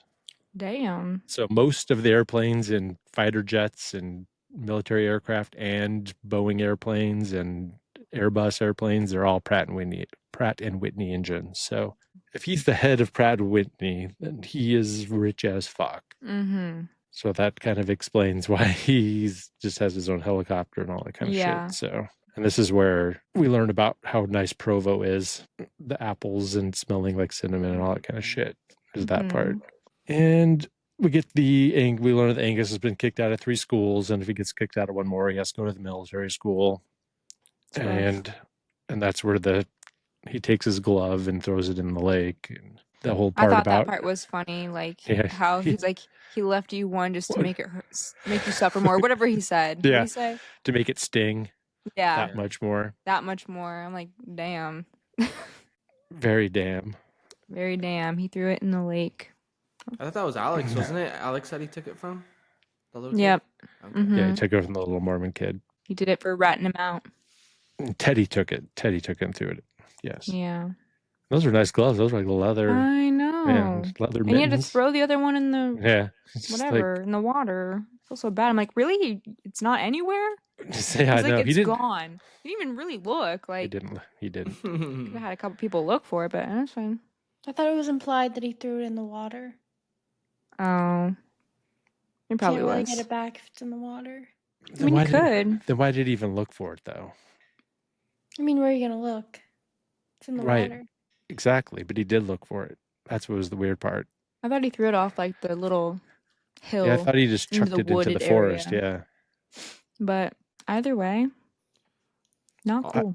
Also, we got to think about the fact that these kids are like spoiled little brats that, I was gonna say, you know, they don't give a fuck about some $500 gloves that. yeah, to him it was just whatever. Probably it was more so that he was cold.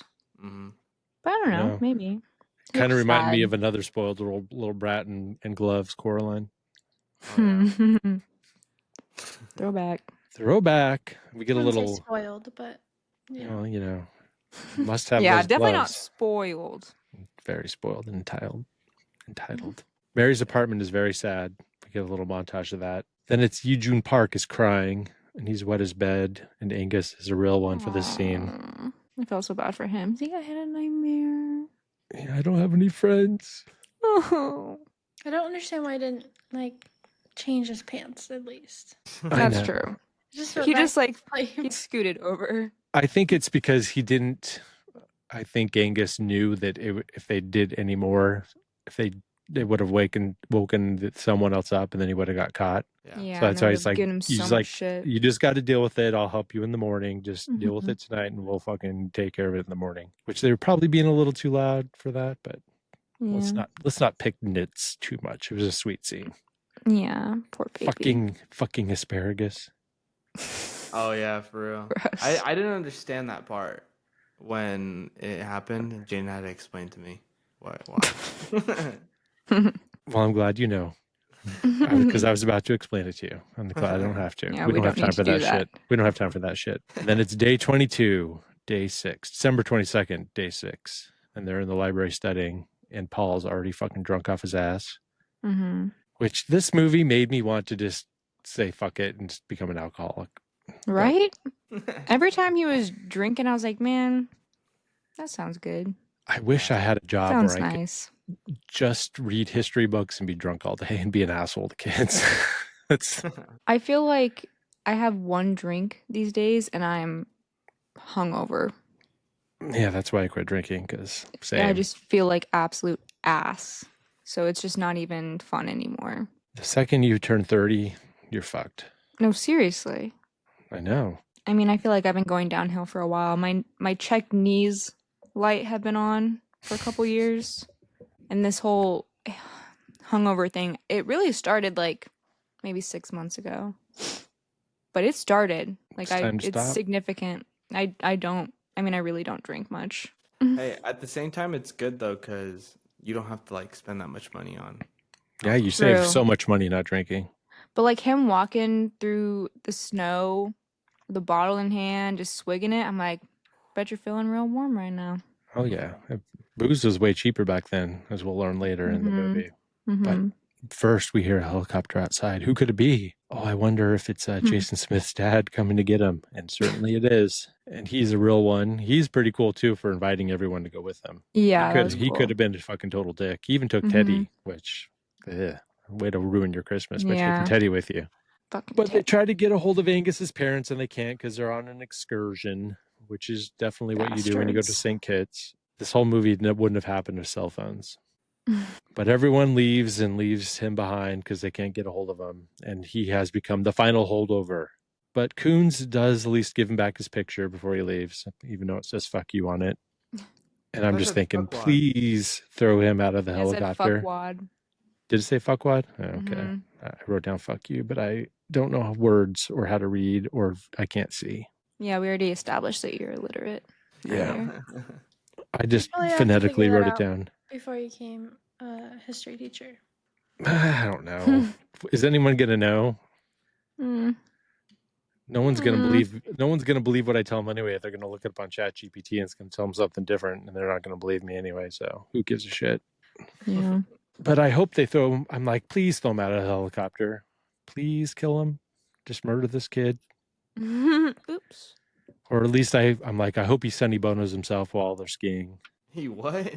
Sonny Bonos himself? What does that mean? God damn it. Sunburns himself? Yeah, come on. You know Sonny and Cher? Yeah. No, I don't. You know Cher? I know about Cher. Okay. You don't know Sonny and Cher? No. Sonny and Cher, they were married to each other and they were extremely famous couple who had a show called the Sonny and Cher whatever. And then he became the mayor of some town in California and then like even a senator, Sonny Bono. And then he ran into a tree skiing and killed himself. Oh my God. I didn't know that. That's in the crazy. 90s. It's scary, truly. When you're skiing or snowboarding, if you go too fast and you run into a tree, like you will kill yourself. That's crazy. You will Sonny Bono yourself. Yes. Oh my God. That's sad. That is sad. It was a huge deal. I thought that maybe was he wearing a helmet? No. Wow. This is wear this a was helmet, kids. This was the kickoff of people starting to wear helmets when they skied. It was because of what happened to Sonny Bono. When I see people skiing or snowboarding without a helmet, I'm just like, nobody did that. Stupid. Nobody used to do that up until that happened. That was what started people starting to wear helmets when they skied and snowboarded. Wow. It's weird the things that don't make it into the future. And knowing about Sonny Bono dying while skiing, I thought was just something that everybody knew. I mean, it probably is. Apparently not. We just didn't know. Well, I would definitely include you guys in everybody. I live under a rock. Okay, Patrick. In Bikini Bottom. I live in a pineapple under the sea. But now the movie starts, basically, as the helicopter takes off. Jesus. I know, they really could have just started the movie here. I know. But let's make the best of it, shall we? So now we just have our 3 holdovers. We have our 3 mains. And they're all just sitting there watching the Newlywed Game. And I think Paul would be fine with just drinking and watching the Newlywed Game for this entire break. And we learned that Paul has never been married. And he lies about liking being alone, except maybe not. I don't think he is lying. I think he is. I have this theory. I was reading something the other day about, it was about the movie Perfect Days. And somebody was saying how sad it was. And I wrote this big long response on Reddit. And then I just deleted it and didn't write it because I don't give a shit that much. But I'm like, you gave a shit enough to write it? Well, no, because I'm like, I have a podcast. I'll just talk about it on a podcast. But that's funny. He was, because basically this guy in this movie, Perfect Days, which is a Wim Wenders movie, about a Japanese guy who lives alone, does everything by himself, and then he cleans toilets in Tokyo. And then he has a relative show up that kind of throws his life's whole thing off balance, and that's what the movie's about. Mm-hmm. But people are in this Reddit thread are going, oh, it's so sad that he's all alone, and then someone shows up, and then yada yada yada. And I'm going, there's people who you want to have a connection with other people, but you know, because from experience, that you're going to be so annoyed by other people that for your own good, because you know it'll eventually go bad. So even though you have that like human desire for connection with other people, you know that you just can't do it. You just have to be like, I just can't be in a relationship. I can't be around other people because eventually it's going to go bad. You can have like casual friendships where you don't see them very often, but it's eventually going to go bad. So you just have to stay by yourself. And that's what I think Paul's doing. So he may want some sort of, relationship, but he just knows that he can't do it because it'll go bad eventually. So I don't think he's lying, because all the things that he said about being alone is where he can just do whatever the fuck he wants. I get that. I can't decide if that's valid or if you need therapy. Maybe yes, both. I mean, if it's not affecting anybody else, then, and you're not depressed. I'm not depressed. It's more like the saying that you do want connection, but you don't have it because it's just going to go bad, makes me feel like that's more of like a trauma response to past experiences. Why is it going to go bad? I understand the relationships, but like, why would friendships go bad? Oh, I'm not saying friendships. I'm saying relationships like where you're just with someone all the time, where you get annoyed with them. I think you have to have like healthy boundaries and balance and like have your own things. Like you can't spend all your time with your person.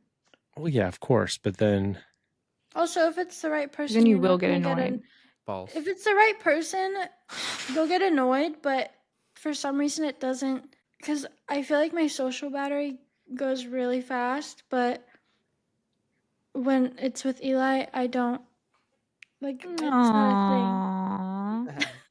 Nerd, you're a nerd. I'm not saying that in like a cute way. I'm just saying you that's guys are just how it is. gross. You're in love or something. Like, it's just like I'm talking to like a person. I don't have to like, because I feel like when I'm talking to other people, I constantly worry about what I'm saying, and I get so nervous. Like, oh, did I just say the wrong? But I don't care about that when I'm talking to him, and so that's why I feel like I don't have to pretend to be a normal person. She's actually sometimes racist and homophobic behind closed doors. I'm just kidding. I don't know. Like sometimes you do get like really annoyed, but in those moments you just sometimes I'll just be like, I'm just being really irritable tonight, I think, or you're just being really fucking annoying. So I'm gonna go in this room and do my own thing for a few hours. You do your thing for a few hours, and then it's usually healed after that. I'm like, I think I just needed some alone time to not be around anyone. You know what that might be? The difference between your guys' marriage situations and experiences and mine, and even relationships post-marriage, is kids. I'm just saying, when you throw the kids in there, you can't really do that your own time where you go off and do a different thing and do your own thing. I told Hayden, I'm like, if we have kids, that is a stipulation. Like, I need alone time. I need my own time. I need my nap time. And he's like, done. I will take care of it. You say that. You will. He says that, but I'll kill this kid.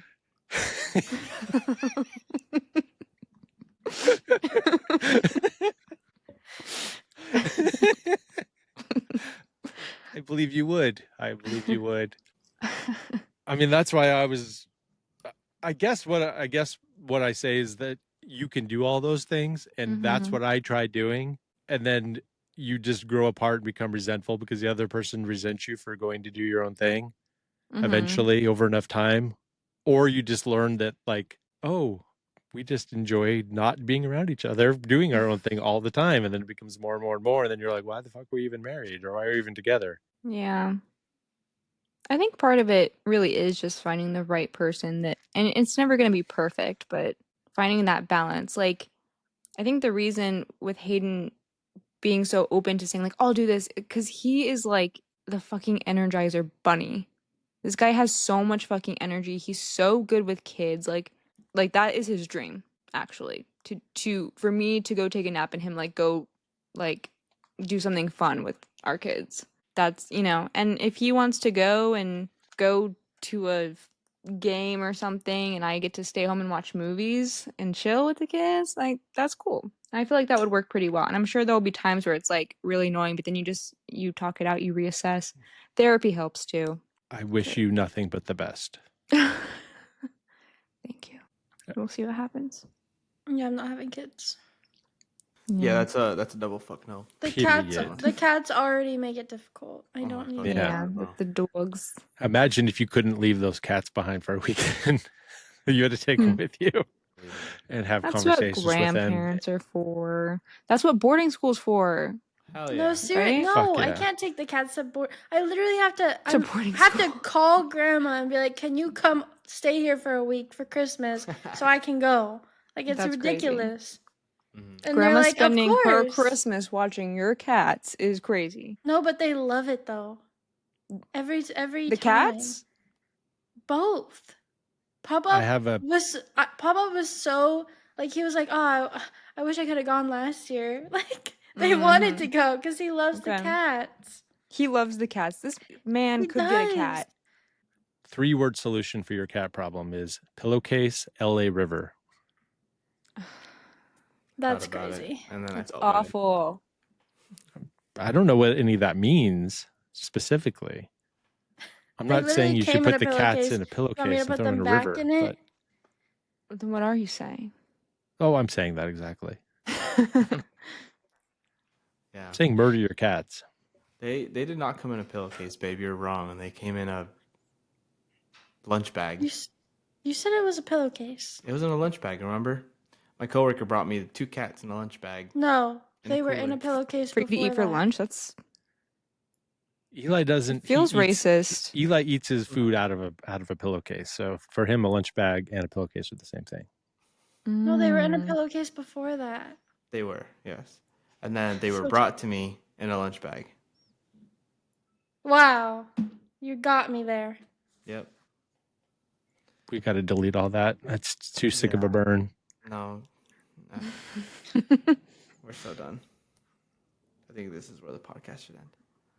I'm so hot and hungry and annoyed right now. Well, I'm not that annoyed, just a little bit. Get a snack.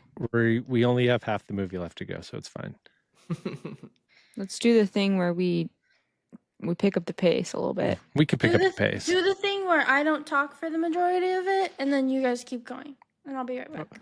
Okay, Paul's doing go stretches get a before snack. bed, and he's fucked up on Jim Beam. And then Angus sneaks the keys, and he goes and explores the school. And this is what, this reminded me, and I put this in the notes, to tell the Darien sneaking around the house and staring at my friend Tim story. What? You don't remember this? No. Okay, so back when you were about 2002, you were about seven, I would say 7 or 8. Mm-hmm. My friend Tim, the drummer in my band, Mm-hmm. was breaking up with his wife and was sleeping in his car. So we're like, Tim, just come and stay at the house until you find a new place. So he was sleeping on the blow-up bed in the living room. And Was this in that apartment? no, Or this is at El in Mirage? in El Mirage. Okay. And we run into Tim the next day, and he's like, I got to tell you guys something pretty weird. He's like, I was sleeping last night on the bed, the blow-up bed. I woke up in the middle of the night, and Darian was just standing over the bed staring at me. Oh my God, that's so scary. And just standing there, not making a sound, just staring right down into my face. And Did he say anything? Did I say anything? No, he goes, if I recall correctly, he's like, so I go, hey, Darian, what's up? And you just kept staring at him and didn't say anything. Okay. So And then after a few minutes, you just turned around and went back to bed. But you just stared at him, didn't say a word, and turned around and went back to bed. So you were a real sleepwalker back then. yeah, Occasional. I was gonna say because I remember Grandma saying that was sleepwalking a couple times at her house too. Like I think one time I went and I just opened the fridge and like looked in the fridge for a while. Yeah, you would just go and stop and just stare at things That's while you were asleep, and then crazy. eventually go back to bed. But yeah, you scared the living shit out of him because you wouldn't respond to him, and you just kept staring at him, and then you just turned around and That would left. scare the shit out of me too. Yeah. I would just like pull my blanket up over my head and just turn around Just and as hope that I went away. a little blonde girl with blonde hair just draping down in front of her I got like face. two just, pigtails. Yes, just staring at you. I'm wearing a doll dress. Yeah. My nightgown. That's horrible. Don't say a word. I'll never tell. Man, that is so creepy, but that's crazy. I feel like kids are more prone to sleepwalking, right? And then I had the opposite thing for a while where I was getting sleep paralysis a lot. That was like when I was a teenager where I literally I couldn't wake up. Even though I was awake, I couldn't move my body at all. It's like apparently that happens because I don't know the exact science. I don't want to spread misinformation. But like when you're sleeping, your body like kind of, you know, shuts down so that you don't act out your dreams. But sometimes it takes a while for that like to go away when you wake up. So I'd wake up and I'm like, I can't fucking move. Did that ever happen to you guys? No, but I can imagine that it would suck ass. Oh, the first time it happened, I thought that I was just paralyzed. Like your entire body. Like I can't even open my eyes. It's the exact Now I know what opposite it of is. sleepwalking. It literally is. It's like my body was like, okay, we gotta stop scaring Tim. So we're just gonna stay here. We're gonna stay here even longer than normal. Okay, we're gonna try this out. You can't move, but you're conscious to know what's going on rather than walking around and not knowing what's going on. Yeah. And now it doesn't happen very often. It happens occasionally. If I'm laying in like a weird position sometimes. But yeah, scary. I had it a lot as a teenager.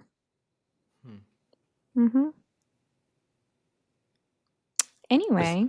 This is my favorite part of the whole movie coming up here. Is when there's some shit that happens, blah, blah, blah. But then Angus is trying to book a hotel on the phone, trying to get out. And Paul catches him on the phone. And he's like, this is the whole scene where he goes taking off, running through the hallways. But when he's when it starts off, I'm trying to find what he says. Oh yeah, being here with you is already one big fucking detention. And he's like, son of a bitch, that's another detention. Yeah. And then he just runs through the entire school. And then he gets to the part where he's like, this is your Rubicon. Do not cross the Rubicon. And he goes, Ali jacta est, which is Latin for the die is cast, which is what Caesar says before he crosses the Rubicon. So that's another little thing proving that he's been paying attention in class and knows everything that Paul's been teaching him and everything. So I think it's a little thing that if you didn't know that, you would not catch it. That I think Paul gets some respect for him right there, that he knows, because he's been doing that. Because remember, he did that scene at the very beginning with the headmaster. When he like says Latin shit to him, and then he's like, "Oh, you remember what it is?" So I think Angus knowing Latin and knowing his exact reference and spitting it back to him in Latin with the perfect jab, and then he fucking dislocates his shoulder with his little flip. That was crazy. To do that flip, insane. Yeah. The scream, insane. So good. Yeah. And when they're driving in the car, and he's like, "You said you washed your hands of me." He's like, "I meant it metaphorically." He's like, "Of course you meant it metaphorically." Or were you gonna actually go wash your hands? Yeah, that was good. Laugh my little butt off. And when they take him to the doctor, his shoulder looks so fucked up. How did they do that? I don't know. Maybe he's one of those weird freaks that can dislocate their shoulders for real without it. But do you remember when that happened to me? So I put that in the notes. I was gonna say, is this what they had to do to you when you dislocated your shoulder in the ocean? They did it. The way they did it for me is he had me I laid chest down, face down on a table with my arm hanging straight down. And then he hung from my arm. Like he pulled it and like used all his body weight to pull it back into Ah. place from underneath. Ugh. And it hurt as much. It was very accurate. The way that he screamed, and Yeah. it Oh, fucking God. sucks Fuck? shit. Ugh.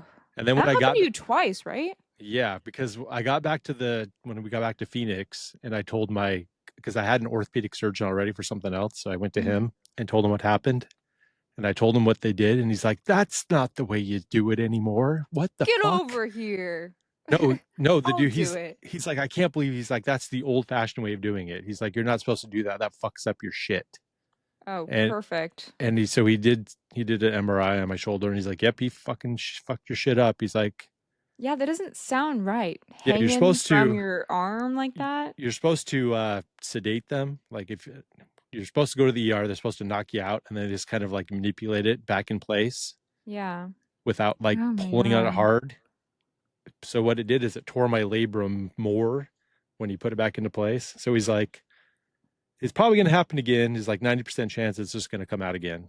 And then that's what happened when Hawaii, when I was in the water there. Wasn't waves. It wasn't anything bad. I Yeah, was you were just kind of in the water. in the water, and it popped out again. So then Oh I had to my go. God. Then I went to the ER and they put it back in place the right way, but then I had to get surgery and everything. So Didn't you say you like almost passed out because it hurt so bad?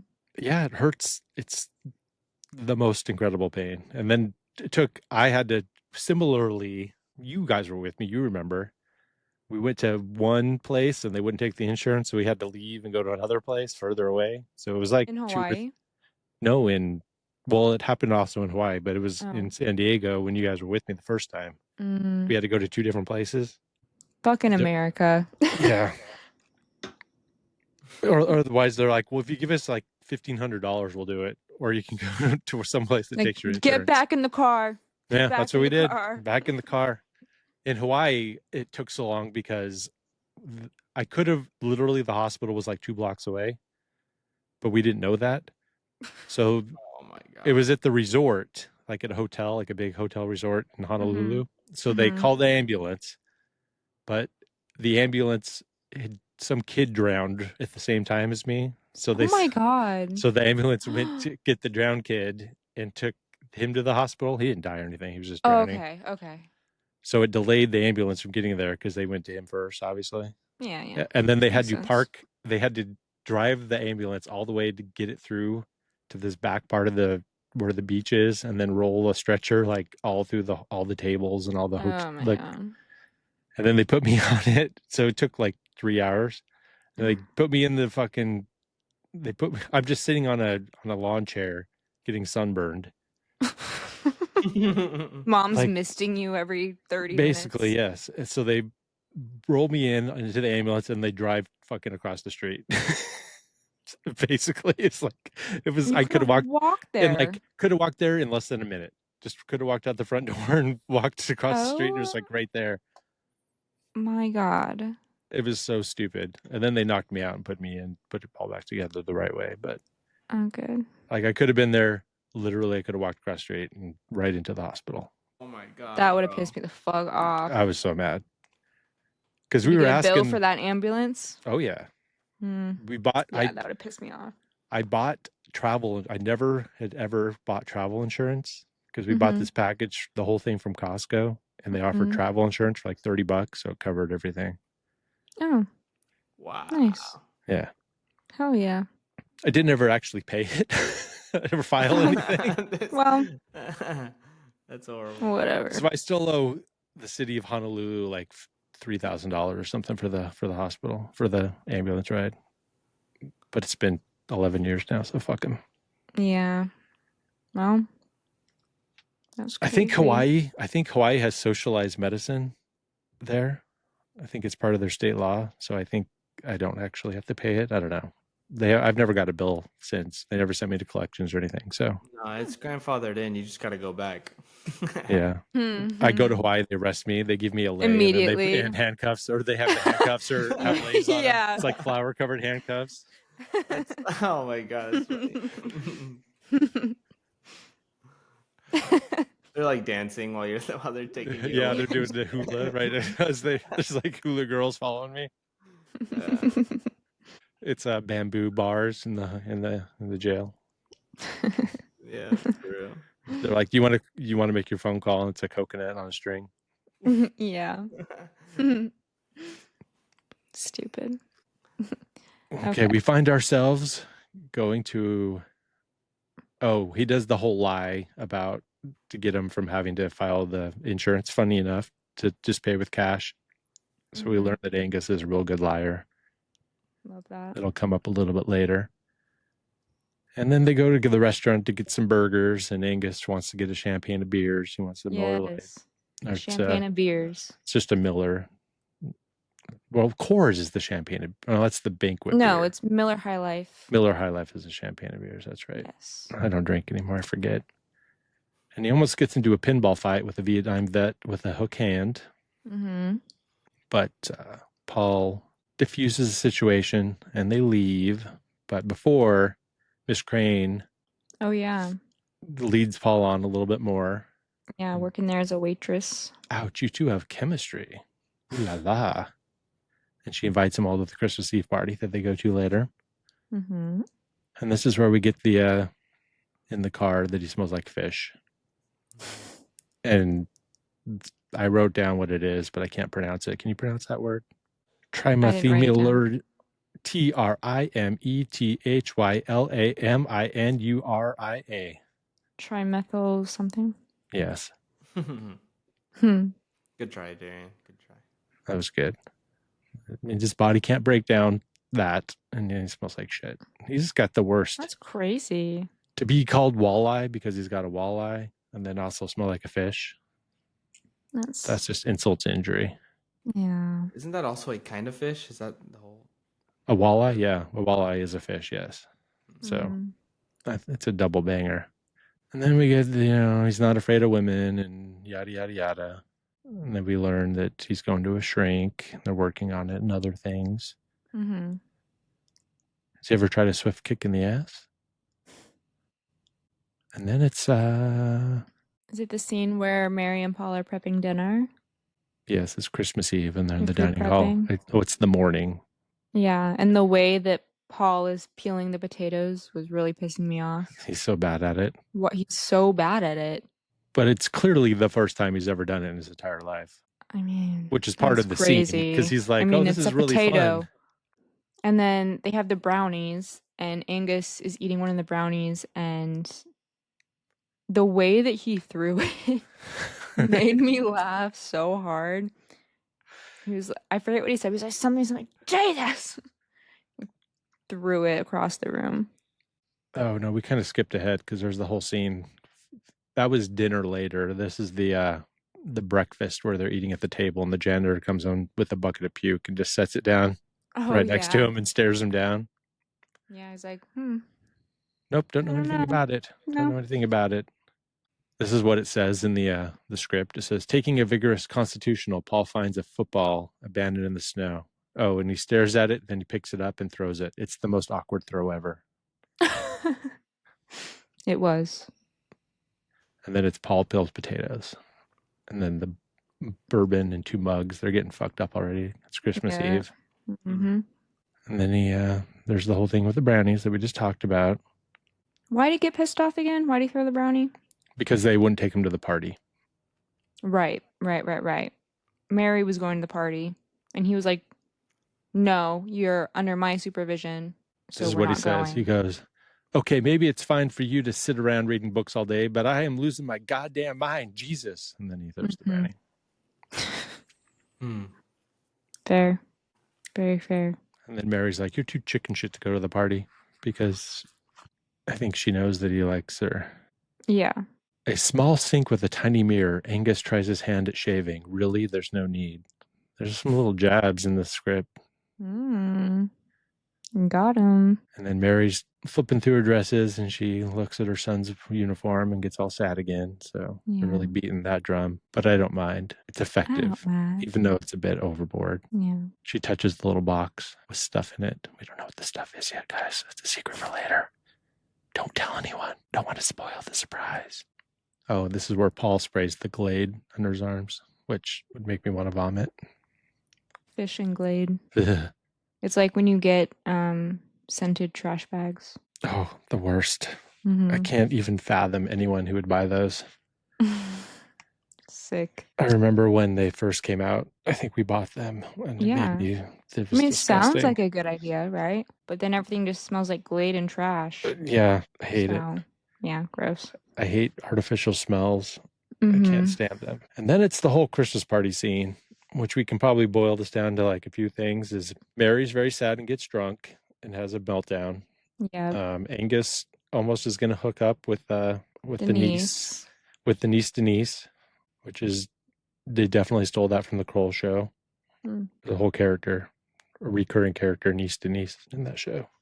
Yeah. But she likes his little thing, his little pun. His little thing. And they do a little finger painting and then they do a little makeout session. And you think this is going to go somewhere, but it doesn't actually ever go anywhere.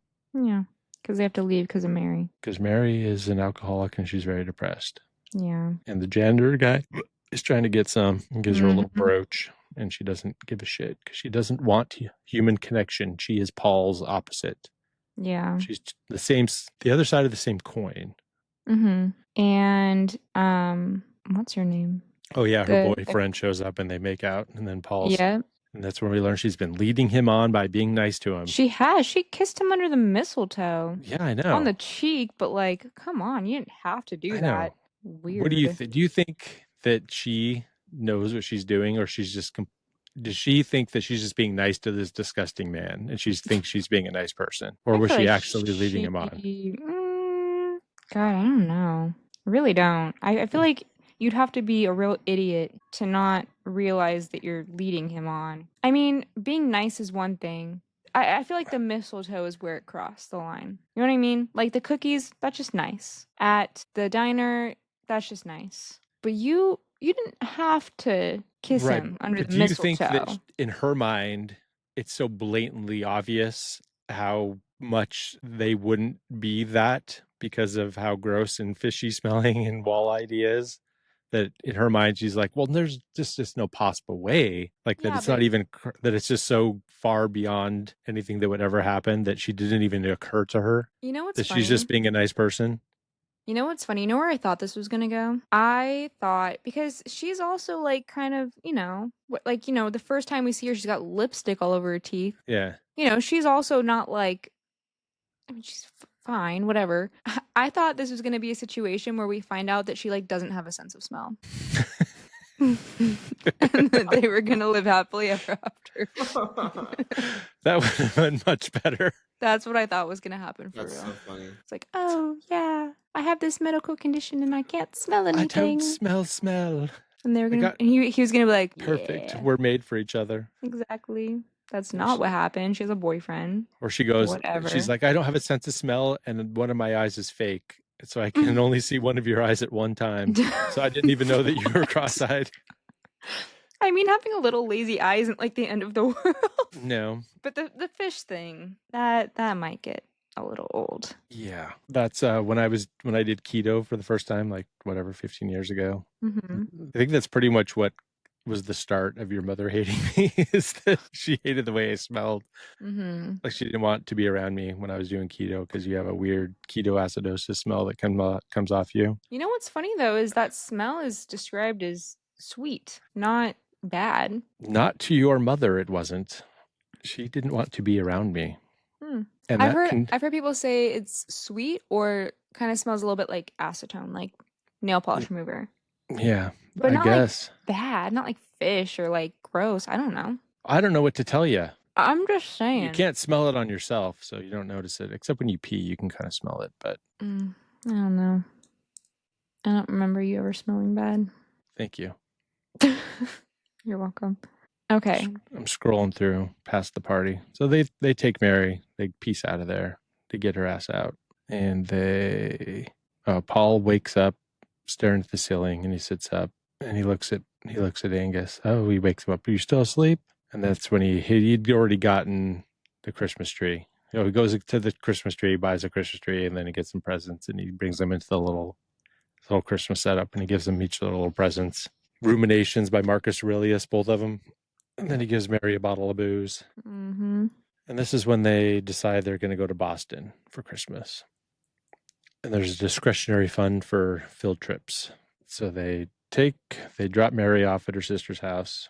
They make Angus take up everything up the stairs and help her up the stairs. Mm-hmm. And then it's off to Boston. They go check out a couple museums. There's the little porno plate. Yeah. Angus is really into learning about history as long as it's interesting, which I get that. I liked that scene. Yeah, me too. And then they go ice skating, Mm-hmm. and Angus falls. And fun fact is his skates didn't fit, and they were shitty skates, even though he's a really good skater. Right. He really did fall because his skates were so fucked up. So it wasn't on purpose. Oh. But Cool. I did think this whole time, I'm like, dude, you just dislocated your shoulder like 2 days before. Like, Yeah, why are you ice skating? Yeah, he pretty much the next day after Christmas, he's totally fine. There's never Yeah. mention again. That's not how that works, my friend. I mean, he's pretty young. They do bounce back pretty quick. I suppose. And he's pretty lanky. I guess he probably didn't fuck up his entire shit. Yeah. It'll hit him when he's 30. It will. It really will. And they run into to Paul's old roommate from Harvard. And this is a nice scene where Angus covers for him and says that he's writing a monogram about old cameras. Mm-hmm. That's a fun scene. Yeah. That's fun. And then we find out that Paul got kicked out of Harvard because of That's the Guy, right? He was the one. Is that the guy, or is that just a guy he went to school with that knew about what happened? I'm not sure. I think, didn't he say this is my old roommate from Harvard? Right when they first met. And then he says my roommate like cheated off me, and to cover his own ass said that I cheated on him. Because here's the thing. I don't think that Paul recognized him at first. And I feel like if that was the roommate, he would have definitely recognized him. If that was the one that fucked him over, he would have definitely. True. But it's been 30 years and he had a beard. No, he didn't have a beard. Did he have a beard? No, that was the dad. know. Angus's dad has a beard. I have to watch that scene again. Yeah, I should have rewound it. I'm not sure. It's probably might be here in the script. Yeah, it's probably in the script. But now I've lost my spot because we've skipped ahead so far. I have it all kind of memorized. Y'all also forgot the part where they dropped Mary off at her sister's house. No, we didn't. Well, yeah, we kind of did. We didn't talk about the scene where she goes upstairs and she opens the box of the baby stuff. That's later. No, it's not. Oh, yeah, it is. You're right. No, because she does that during the day, and then they have dinner that night, I thought. Yeah, they do. It was at some point around this time. Yeah, it cuts back and forth. Yeah. She goes upstairs. She's got the box. It's full of after Curtis's he takes up stuff. her luggage and walks her upstairs, it cuts to them in Boston. Yeah. But there is a scene intercut in there while they're in Boston showing her back there. I thought she did really well in that scene. Yeah. She killed it. Also, I really liked... So is it before or is it not? So because I really want to talk about this part. We'll talk about it. Doesn't matter. Okay. Yeah. It all happens while they're in Boston. As long as we hit the plot points, it doesn't matter if it's exactly in order because they're not. They're concurrently happening. So I really like the part where I feel like Mary's putting some of her own like discipline into Angus by like having her take up the bags, making sure she walks him up the stairs. He walks her up the stairs, like all that stuff. And I feel like, especially during that time, I feel like boys, white rich boys don't give a fuck about that shit. But there's like a common thing is like, hey, you need to do this because it's the right thing to do. You need to have some fucking manners, you know? I really like that. It was nice. Yeah. Something she would have, taught to her own son and probably did. Mm-hmm. And I'm looking at the script, and you're right. It is immediately after. My bad. Mea culpa. Mm-hmm. All that shit does happen right after they go upstairs. And then it's to Boston. So you're right. So we can talk about it. She's got all the stuff, all of her son's old baby stuff that she's giving to her new niece or nephew. And she hides it in the drawer. It's very sweet. Yeah, she just like puts it away. She doesn't give it to her sister and say like, "Here's all the stuff." She doesn't make a big deal out of it. Yeah. And then we've skipped over the first scene in Boston is when they're at the with the outdoor bookstore, which is a real bookstore in Boston, apparently. Never been there, but Boston's a cool city. have you been there? Mm-hmm. Lucky. It's definitely somewhere I want to go back to. It's a cool spot. Were they as racist as you hear I about? was gonna say, that's the only thing about Boston. I didn't personally see it, but I was only there for a weekend, so You're telling me that I'm two sure it's blonde-haired, blue-eyed, white-ass people went to Boston and didn't catch any racism the whole time you were there? It wasn't me and Hayden. Oh, who Hayden's was never it? been. Who'd you go with? Sam and McKenna. Oh, okay. So 3 blonde-haired white girls with blue eyes didn't catch any racist flack in Boston? No, but I've definitely heard that it's a very racist city. Very cool city, but yeah. Yeah, I think it's might be only certain parts of it, Southie, that's racist, but I'm not sure. I don't know. It's only osmosis of culture. It's just it's really pretty. We went during fall time and it was just gorgeous, and obviously like all the history and stuff there. It's just cool. Is Sam a natural blonde? Yeah, she's like a natural dirty blonde. That's But so she has crazy. her hair has been all different kinds of colors. It's been purple for a while. Yeah, but it's just so crazy that all your best friends are blonde. I don't know any blonde yeah. people. You know Except me. What the Well, fuck? as friends. You're like the only blonde people that I've know or ever been friends with were That's so weird. And I've you guys never aren't been friends, friends you're with blonde podcast people. associates. Yeah, I've never been friends with a blonde person. All my friends have brown hair or black. I've had friends with all kinds of hair colors. Me too. I'm anti-blonde. Okay, racist. You should move to Boston. Yeah. Jaden. Hi there, handsome. Got a cigarette? Candy cane? No, sorry, I smoke a pipe. Well, then how about a date? You want a date? Come on, let's go somewhere warm. Ew, warm. There's, what does it say? He can wait here and read some books, get educated. He doesn't mind if daddy gets a little candy cane. Ew. She's saying she has a Nasty. penis? Is that the candy cane? Because what's the candy cane? You know, I don't think they were very good at sexual euphemisms in 1970. That's what I'm gathering. Trying. They were finding their speed. That woman looked almost exactly the only time that I ever got propositioned by a prostitute being a truck driver. She looked like that. Really? Did I not tell you this story before? I was in San Antonio, Texas, not even at a truck stop, just parked outside of a HEB warehouse distribution center on the side of an access road of the freeway. And I missed my delivery appointment because of Austin traffic.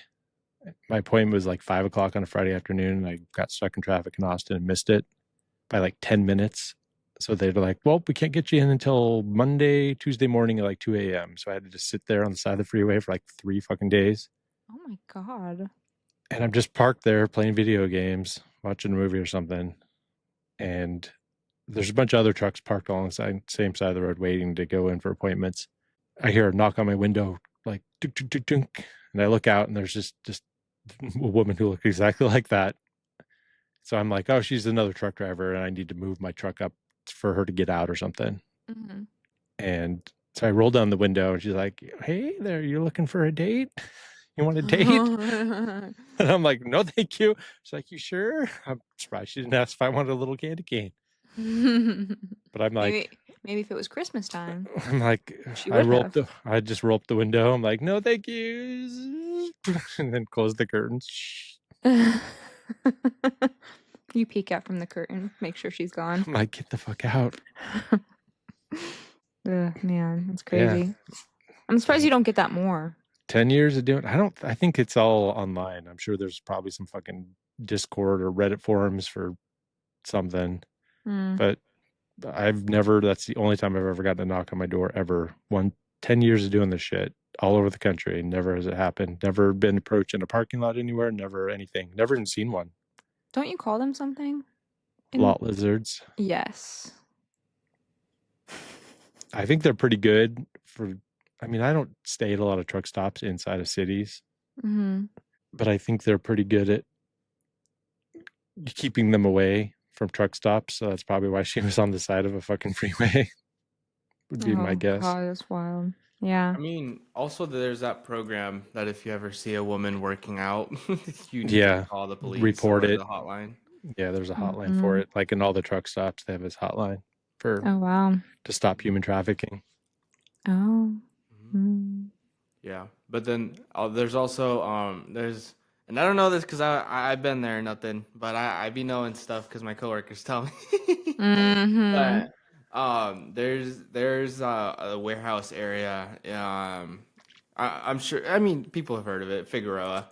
Everyone's heard of Figueroa here in LA, and Figueroa is just like a bunch of women that are out on the street. You know, night women. And surprisingly enough, by the warehouses, there's women during the day, and they're just walking outside. They're just doing their thing.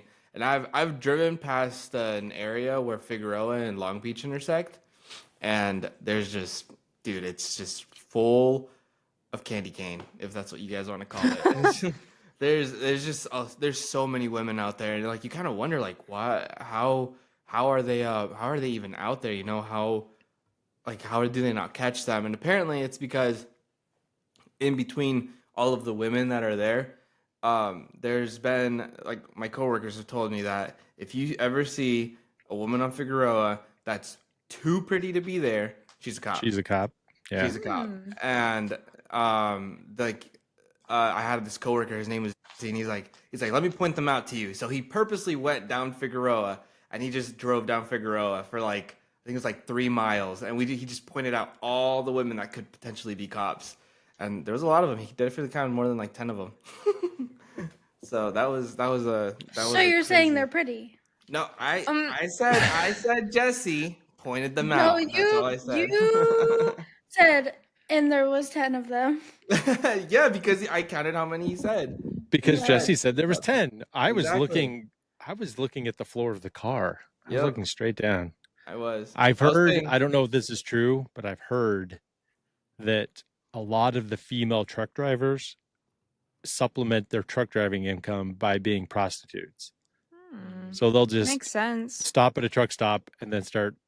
I don't know how there's got to be an online. There's got to be like forums for dudes to hook up with chicks. Yeah, I'm sure. But so they'll stop at a truck stop. They'll make money all day and they'll make money all night. I don't know if that's. We love a hustler. Hustling. On a grind. So I've thought about doing that. I've thought about getting on Grindr and just putting my services out for all the guys in the parking lot. Sell that candy cane, all the truck stops. You want to be a lady of the night? I want to be a bear of the night. I bet a lot of them would. And oso I de think la. a lot of men are secretly gay. Oso de la noche. Oh my god, that's funny. Is that right? Is that what it would be? Yeah, that's exactly it. Nice. Yeah. Nice. Yeah, but yeah, I mean, shit. You, how do you feel about selling yourself to the multitudes? Very, very badly. I don't want to do that. Oh, okay. I was gonna say, shit, that'd be a good side hustle. I mean, A it good would be, side hustle. but I have absolutely no desire to. Oh, can you imagine the kind of guy that would pay to have sex with me? No, thank you, please. No, thank you, please. No, thank you, please. All things considered, you know, you're well groomed. You brush your teeth twice a day. You smell a little bit like banana peels. keto Banana peels. and banana peels. But like all things considered, with the options, I mean, I don't think it's you know. I have been hit on by gay dudes significantly more than women in my life, if you count up all the numbers. Oh yeah. It was the skinny jeans. It's skinny jeans. Yeah. Yeah, it was. I don't wear skinny jeans anymore, so you know. Showing off the calves. I know, you told me. I did, yeah. You literally shamed don't me out have of leg. it. Yeah, you don't have leg hair Jaden will anymore do because that. of all the skinny jeans. It's kind of coming back. Jaden will shame you out of things for sure. But I went to. You're welcome. It was actually the night. Remember when we went to Disneyland for your 16th birthday, Darian? Mm-hmm. I the night before that, there was the grand opening of the Crescent Ballroom. It Oh was yeah. their opening Mhm. night, and St. Vincent was playing. The singer, Annie Mhm. Clark, St. Vincent, the band. Mm. That was like the opening night show for it. And they hired me to do the pictures for it. And then they had a party afterwards, after the show was over, like a dance party. And Yeah. I had to stay and take pictures of that, like party photography. Mhm. And these two bear dudes came up to me and they're like, started chatting me up. And then they added me as friends on Facebook. And then they invited me to their club. Mhm. And it was the Bear Movie Club. That's what their Facebook group was called. Uh-huh. So it was just a bunch of gay bears got together and watched movies together. And they invited me to their club. So they assumed that you were They did, yes. yourself a gay bear. Got it. Yes. Every time that it ever happened, it was usually when I was taking pictures at some event, as they just assumed I was. It happened in Idaho too, I mean, when we first moved here. you miss 100% of the shots you don't take. I know. That's what I always said. That could be used in so many ways, dude. Mm-hmm. I'm saying life would be so much easier if I was actually gay. It'd be just make life simpler. Preaching to the choir. Just I mean, walk out you there. could be. But Just I'm do it. not. But just do it. Just I don't choose want to do it. to be. I Being would- gay is a choice. So That's- choose it. That's crazy. Yeah. It doesn't mean that. I know. I just wish it were true, but it's not. All my gay fans back in Phoenix, they're so much cooler than everyone else that I knew. I had so much more fun. Got to hear about all their vacation orgies all the time. Wow. That's crazy. I know. Pool parties, white parties, and where's that place? Palm White Springs. parties. Yeah, where everybody wears white, Oh. not white Okay. people. I was like, Hey, those supremacists like to wear all white too, you know? Yeah, but they have those hood parts. That's kind of a big part of that. A white party is very popular. Yeah. Right now. I think we call it a whiteout. No, Not if not you're a white gay. party. Not if you're gay, you don't. Even non-gay people have white parties. Oh, do they? I Yeah. thought it was I've like, never heard of that. It's more of a, I would say, rich people thing. Yeah. Oh. is there foam involved? Is that always involved where they shoot foam out everywhere? No, it's more classy than that. Okay. I don't know. I've never been to one. I've only heard I'm about them. poor, so never Yeah. been. I bet you that Mm-hmm. your Yeah. best friend growing up, who is now rich and in Kel- high society, yes, Kelton probably has been to a white party, if I had to guess. Yeah. For Palm sure. Springs. Okay. We need to get him as a guest on here. I love him. I haven't really talked to him in a long time. I mean, here and there for like big stuff, but yeah. He talks to Sam every single day. Mm-hmm. They're That's like rude. really close. It was my fault. I think he would call me every day, but I just can't. My social battery just can't handle it. I can't handle a phone call every day. You fumbled him for real. I did Yeah. fumble him. Well, you should No. get him on here. We'll have him as a guest, and then we'll get that E bump. I would assume he likes movies, right? He does. Actually, no. Kelton's the kind of person that doesn't have the attention span to watch a movie. Like, actually, growing up, like, we could not watch movies. He couldn't do it. Fine, never mind. Yeah. He's got some mad ADHD or something. What about are they married yet? They got married, right? Who? I don't know, the famous guy that he's boyfriend, Oh, married. they're not together anymore. Oh, they're not. They broke up. Oh. I could tell by the fact that they don't post each other anymore. They go into the liquor store and they buy a $2 bottle of liquor, which I just wanted to bring up because that's pretty cool. They get a whole giant bottle of Jim Beam for $2. That's crazy. And then, they're at dinner and they're trying to get Angus some booze and they won't sell it to him. And they won't even give him Oh. Cherry Jubilee or anything. And I they're, know. That was crazy. But I love the line that he said when Mary shows up and he's like, "Stand up for the lady, you bore. Cretin." Cretin is one of my favorite insults. I think it's just the funniest thing. You cretin. you cretin. What does that mean? Stupid sure. person. but it probably goes back to some like the Punics. That's why it's called Mhm. punitive. I'm sure it has something to do with Greek history or Mhm. Macedonia or something like that. Cretin. Was this before Cretan. they saw his dad? This is after. Yeah, we skipped over the whole dad part. Oh, God fucking damn it. Because they wake up and they go to, we skip the bowling alley. Okay, well, they go to the bowling alley, and that's pretty funny because when he talks to just the whole dissertation about the history of Christmas and the history of Santa Claus, and they're just staring at him and they don't say a fucking word. And then they go to the theater, and that's when he sneaks out. And then this time he catches on right away because he's already done this to him before. Yes, he Making, has. fucking him over. And he goes, "Why didn't you just tell me? Of course we can go to a cemetery." And they're going to a taxi, and you think they're going to a cemetery, but they're really going to a psychiatric hospital. And his dad is the Looney Tunes in the loony bin. And he goes up and see. Wait, What? Wait, I pointed out to Jaden that this part you can see they have like a gate or like a fence around the stairs, and I was like, well, they've definitely put that up. They've had an accident or two. For sure they have. And yeah, I just thought that shit was crazy. This would have been a place that was shut down by Reagan in the 80s, but it's still there in the 70s. And it's pretty sad fucking scene where they go to visit the dad, and you start telling him all about his life and everything, and you think the dad is gonna like have some sort of positive reaction or interact with him in any way, shape, or form, and he just like, I have to tell you something. I think they're putting something in my food. It's sad. Yeah. It's very sad. So then they leave and head back to Boston. That's when they pick up Mary, and that's when they're at dinner. And they try to order him anything, and this bitch ass won't do it. So they just order ice cream with some cherries, and they make their own little cherry jubilee outside and light the whole thing on fire. Yeah, and totally ruin it. They totally ruined it. You would think Mary would know better. She is Yeah, you're right.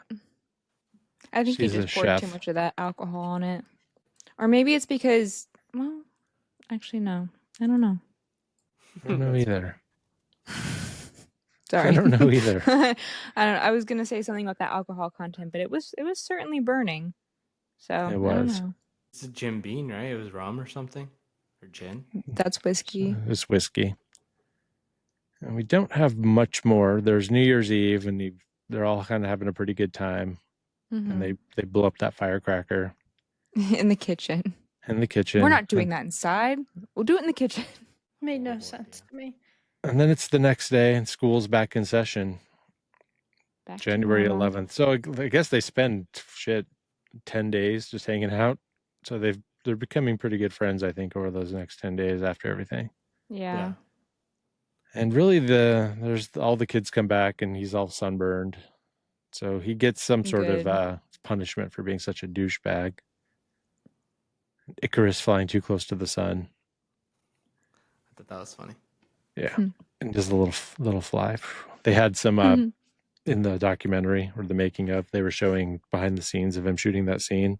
Every time he did it, The doctor's name? the director, the maker of the movie, Alexander Payne. yes, Alexander Payne would just start laughing.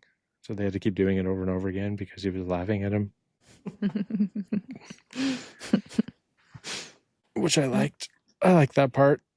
And really, the last scene we have left is, there's two more, but There's two. Paul gets called into the office, and Angus's parents are there, and they're super fucking pissed. And he basically just throws his entire career away to save Angus from getting kicked out and going to military school, which I think is a pretty boss move. Pretty wild, for sure. Yeah, he makes the ultimate sacrifice of everything he's ever known. I know. That's crazy. I feel like he said at some point in the movie that he loves that job. Yeah, and he loves everything about it. Just being there and the That's like his routine whole and everything. life. Like, it's a pretty fucking big sacrifice to give up everything for this kid that he's known for fucking 2 weeks. Mm-hmm. I mean, he spent teaching him, right? So more than that, probably. Yeah, but he didn't like him. He's only liked him for like 2 weeks. But I feel like throughout from when they went to Boston, there was a lot of clear parallels to them being very, very similar. Oh yeah. Yeah. And Like when I they feel had like the same drugs or the Yeah. same prescription. I liked that. Yeah, me That's too. crazy. And I feel like he started to realize how similar they were, and Yeah. He Yeah, wanted to that's save him it. from going down the same path because he also had that shitty ass dad because they talk about that. We never talked he about that, also but got Paul. kicked out of school, Hmm. Mhm. you know?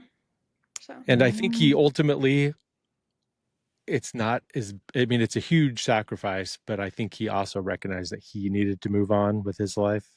And yep. he recognized that he was stuck in a rut. Mm-hmm. So even though it was a pretty big sacrifice, it was more of like a leap of faith and a sacrifice at the same time. He wanted to Yeah. travel. Yeah. Which I don't think it was unearned. Like, so when I said that he did this huge thing for this kid, he's only known for 2 weeks. I think it was very earned inside the world of the movie Yeah. and was great. Like, I'm not saying it's stupid that he wouldn't, it's unrealistic. I think it's awesome. Yeah. Yeah. And he Yeah. called the guy penis cancer in human form. Oh yeah. God, I love Paul Giamatti so much. Do you think that was like in script, or do you think he came up with that shit? Because I feel like I think crazy. there's a bunch of shit that he was riffing. Like they would do a ton of different scenes where he'd just let him go off and riff things. So like the little Icarus with the flying thing with his little hands, that was he did that. He came up with that That's crazy. on the spot. So they would do different takes where he would just kind of let him do his own thing. Yeah. I guess So good, dude. everybody loves him. Like the director, like all the actors love him because he's so fun and like fun to hang out with and everything. All the actors love the director or love Paul? Both. Mm. But I was talking about the director. Mm. Because they did Sideways, which was Paul Giamatti's big break. Yeah. They were trying to make movies. This is the second one they did, but they've been friends like for the whole time since then. Mm-hmm. Fucking awesome. And then the last scene, him driving away. Well, he does have that little scene with Mary, gives him the blank book to write his book, which was nice. Oh yeah. Yeah. So cool. Oh, also a part of this that I also liked, and another detail was how they put all of like the smoke stains around his picture frames. There's like a bunch of smoke stains from him fucking hitting that pipe so often or so much, and how long he's also been there for that shit to accumulate like that. Oh man, that reminds me.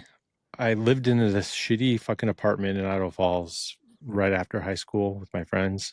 It was a free apartment because my friend Travis worked there doing maintenance. So he didn't get paid money. He just got a free apartment. So Sean and I moved in and I paid the power bill and Sean paid the cable bill. So we were each paying like $50 a month to stay in this place. But it was so disgusting that when I put up posters on the wall, and when I moved out 3 months later, they all were stuck to the wall because there was so much nicotine tar that I couldn't peel them off. They just were stuck to the wall. Like they just tore into pieces when I pulled it off. And that was only there like 3 months. That's so gross. And the condensation, because it was really poorly made.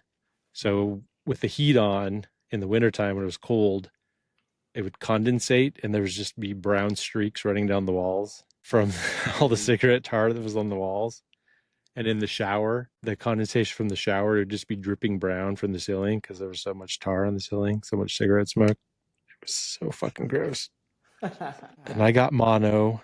Sean got bronchitis. And then Sean and I moved out. And then they told Travis he could replace the carpets. So he pulled up all the old carpet. The plywood underneath, the particle board, was so disgusting and so stained. And he got staph infection on his inside of his legs from pulling up the carpet. So all the inside of his thighs, all the way down his legs, were all covered in staph infection that he got from pulling up the carpet. Oh my god. It was fucking a real shithole. Jesus. $50 a month though. Yeah, I know. That's insane. Plus, the money for the medical bills for this time. Yeah. I don't think I got mono from this girl I was dating. I don't think I got it from the apartment, but yeah, mono's pretty serious. Were you out for like a month? Yeah. I lost like 30 pounds. I was just in bed for a month. Mono is no joke. It sucked real bad. And then, yes, we get the final scene out by the U-Haul. Well, he packs up all his shit, like Eli was saying, all the stains. I didn't even notice the fucking stain, so good eye on that one, Eli. Thanks. And we have the final scene where they, I thought they were going to hug, but they gave a nice hearty handshake. And they both, good luck with your life. I don't remember, but you do have the script. I'm pulling it up. Pulling it up now. Oh, he says, keep your head up, all right? You can do this. I was going to tell you the same thing. This is what it says. They lock eyes. They want to hug, but instead they just shake hands. Angus abruptly starts running back to campus. See ya. And then he drives off to his life. We just never see each other again. I hope they do. I hope they And he do. spits on the ground. Oh, yeah. With yeah, the cognac. he stole the cognac. That was Chekhov's cognac. He did steal it. Nice. Yeah. And I talked to Jaden about this, but I'm not 100% sure what that was about. Was he spitting out of, like, I would imagine he took the first sip of that fine, I'm assuming, whiskey and spit it out, because isn't like the first drink of whiskey like the best part of it or something? I don't know about it. I've never know. heard that. It's cognac, by the way, not whiskey. Mm-hmm. I don't know what that is. It's like made from champagne. It's like champagne that's been turned into liquor. Cool. So cognac. I think. I thought the spitting was kind of just like a fuck you. Yeah, I think like it was I a fuck you stole too. this really, really nice cognac that you've been saving, and I just spit it out. I just I'm not spit gonna drink it. Yeah. Fuck you. I think it was a fuck you to him. Yeah. Okay.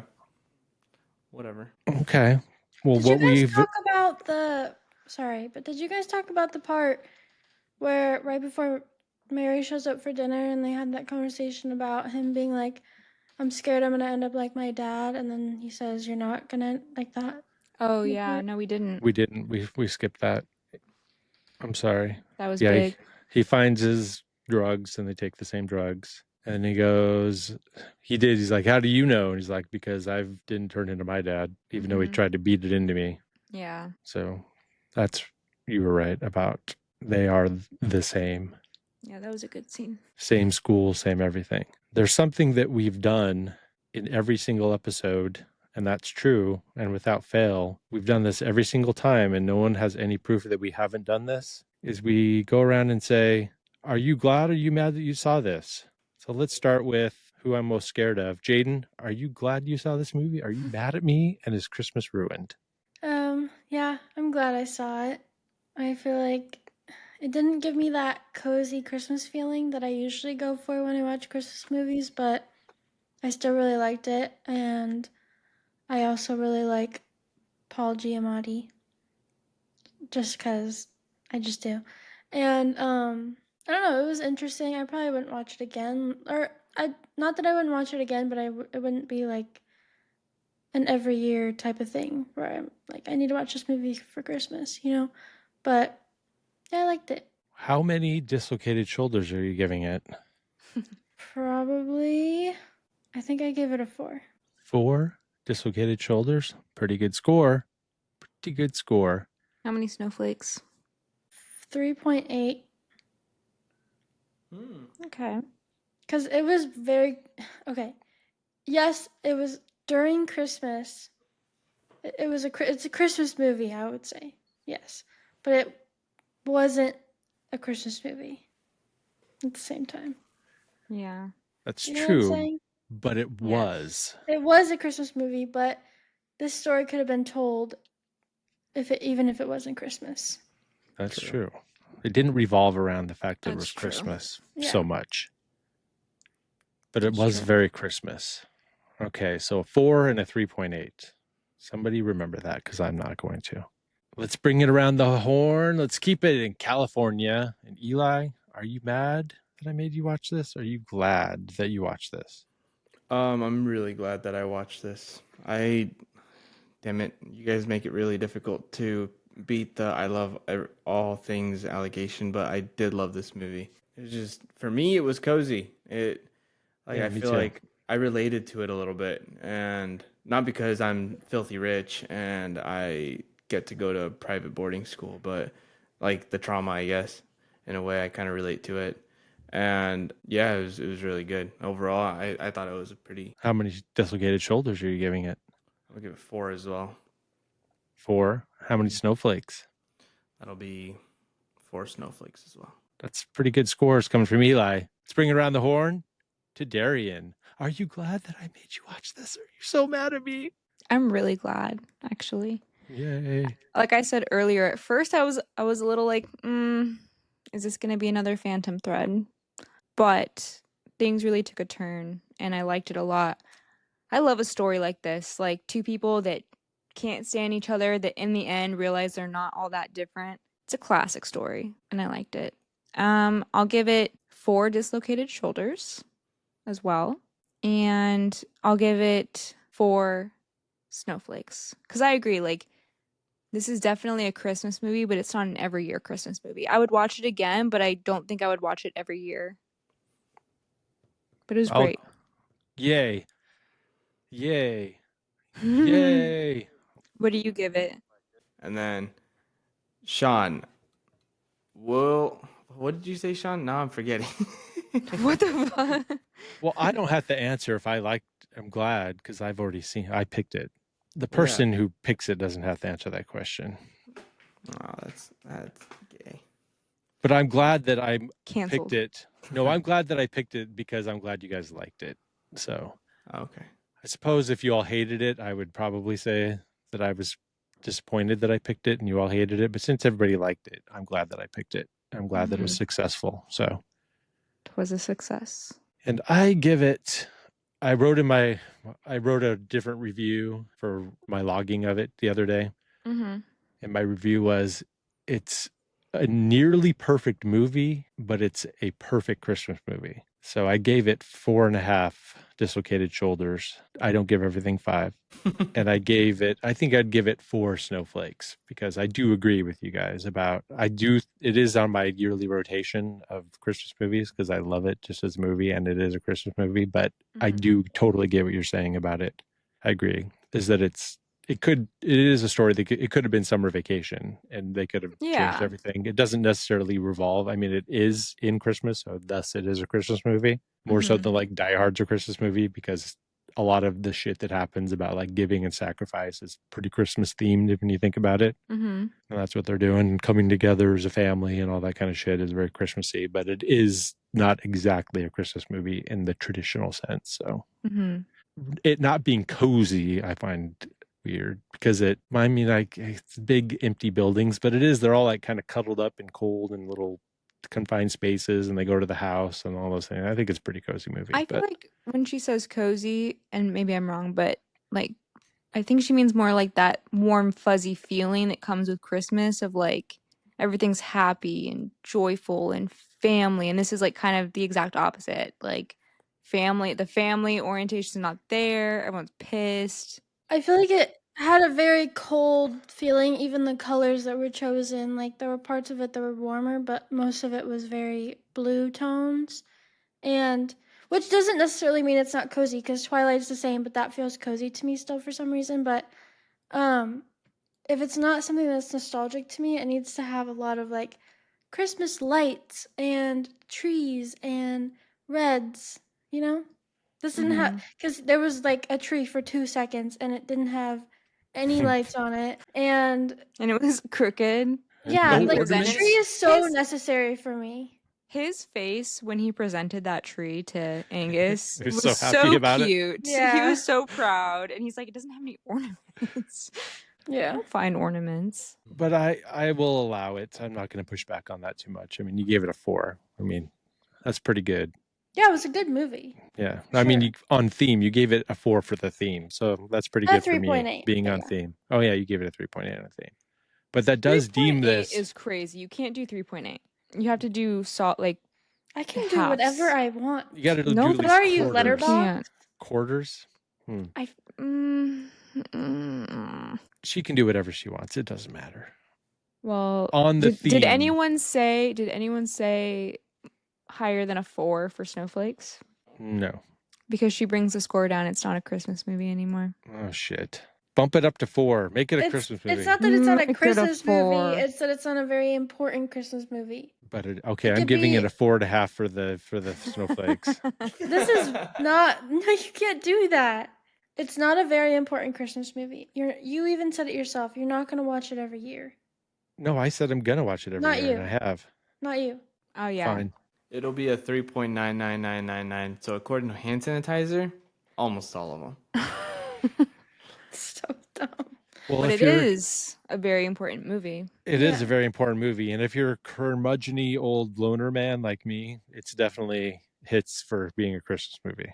Mm-hmm. Accept it into your heart and learn something from it. What is did we decide? Has anybody picked what their next movie is going to be? What next week is? I'm next, and we're watching Happiest Season. Oh, yay. I love that movie. Mm-hmm. So, Yeah, yes, it's a good please one. tune in next week for Happiest Season. Kristen Stewart, yes. Yes, Kristen And Stewart. some other people who I don't remember. There are a lot of good actors in there. Yeah. Couldn't it's tell you really their good. names. Yeah. I'm not good at that, but it's a good one. So, in the meantime, please rate, review, subscribe, tell your family, tell your friends, tell your mom, tell your teachers, tell your aunts, tell your uncles, grandpa. tell your grandma, Grandpa too. tell your grandpa, tell your children. Make your children listen to this. It's family friendly. Fuck It's yeah, not. it is. Some families, Some. But in the meantime, we love everyone. Have a Merry Christmas. And until next week, go ahead and please out.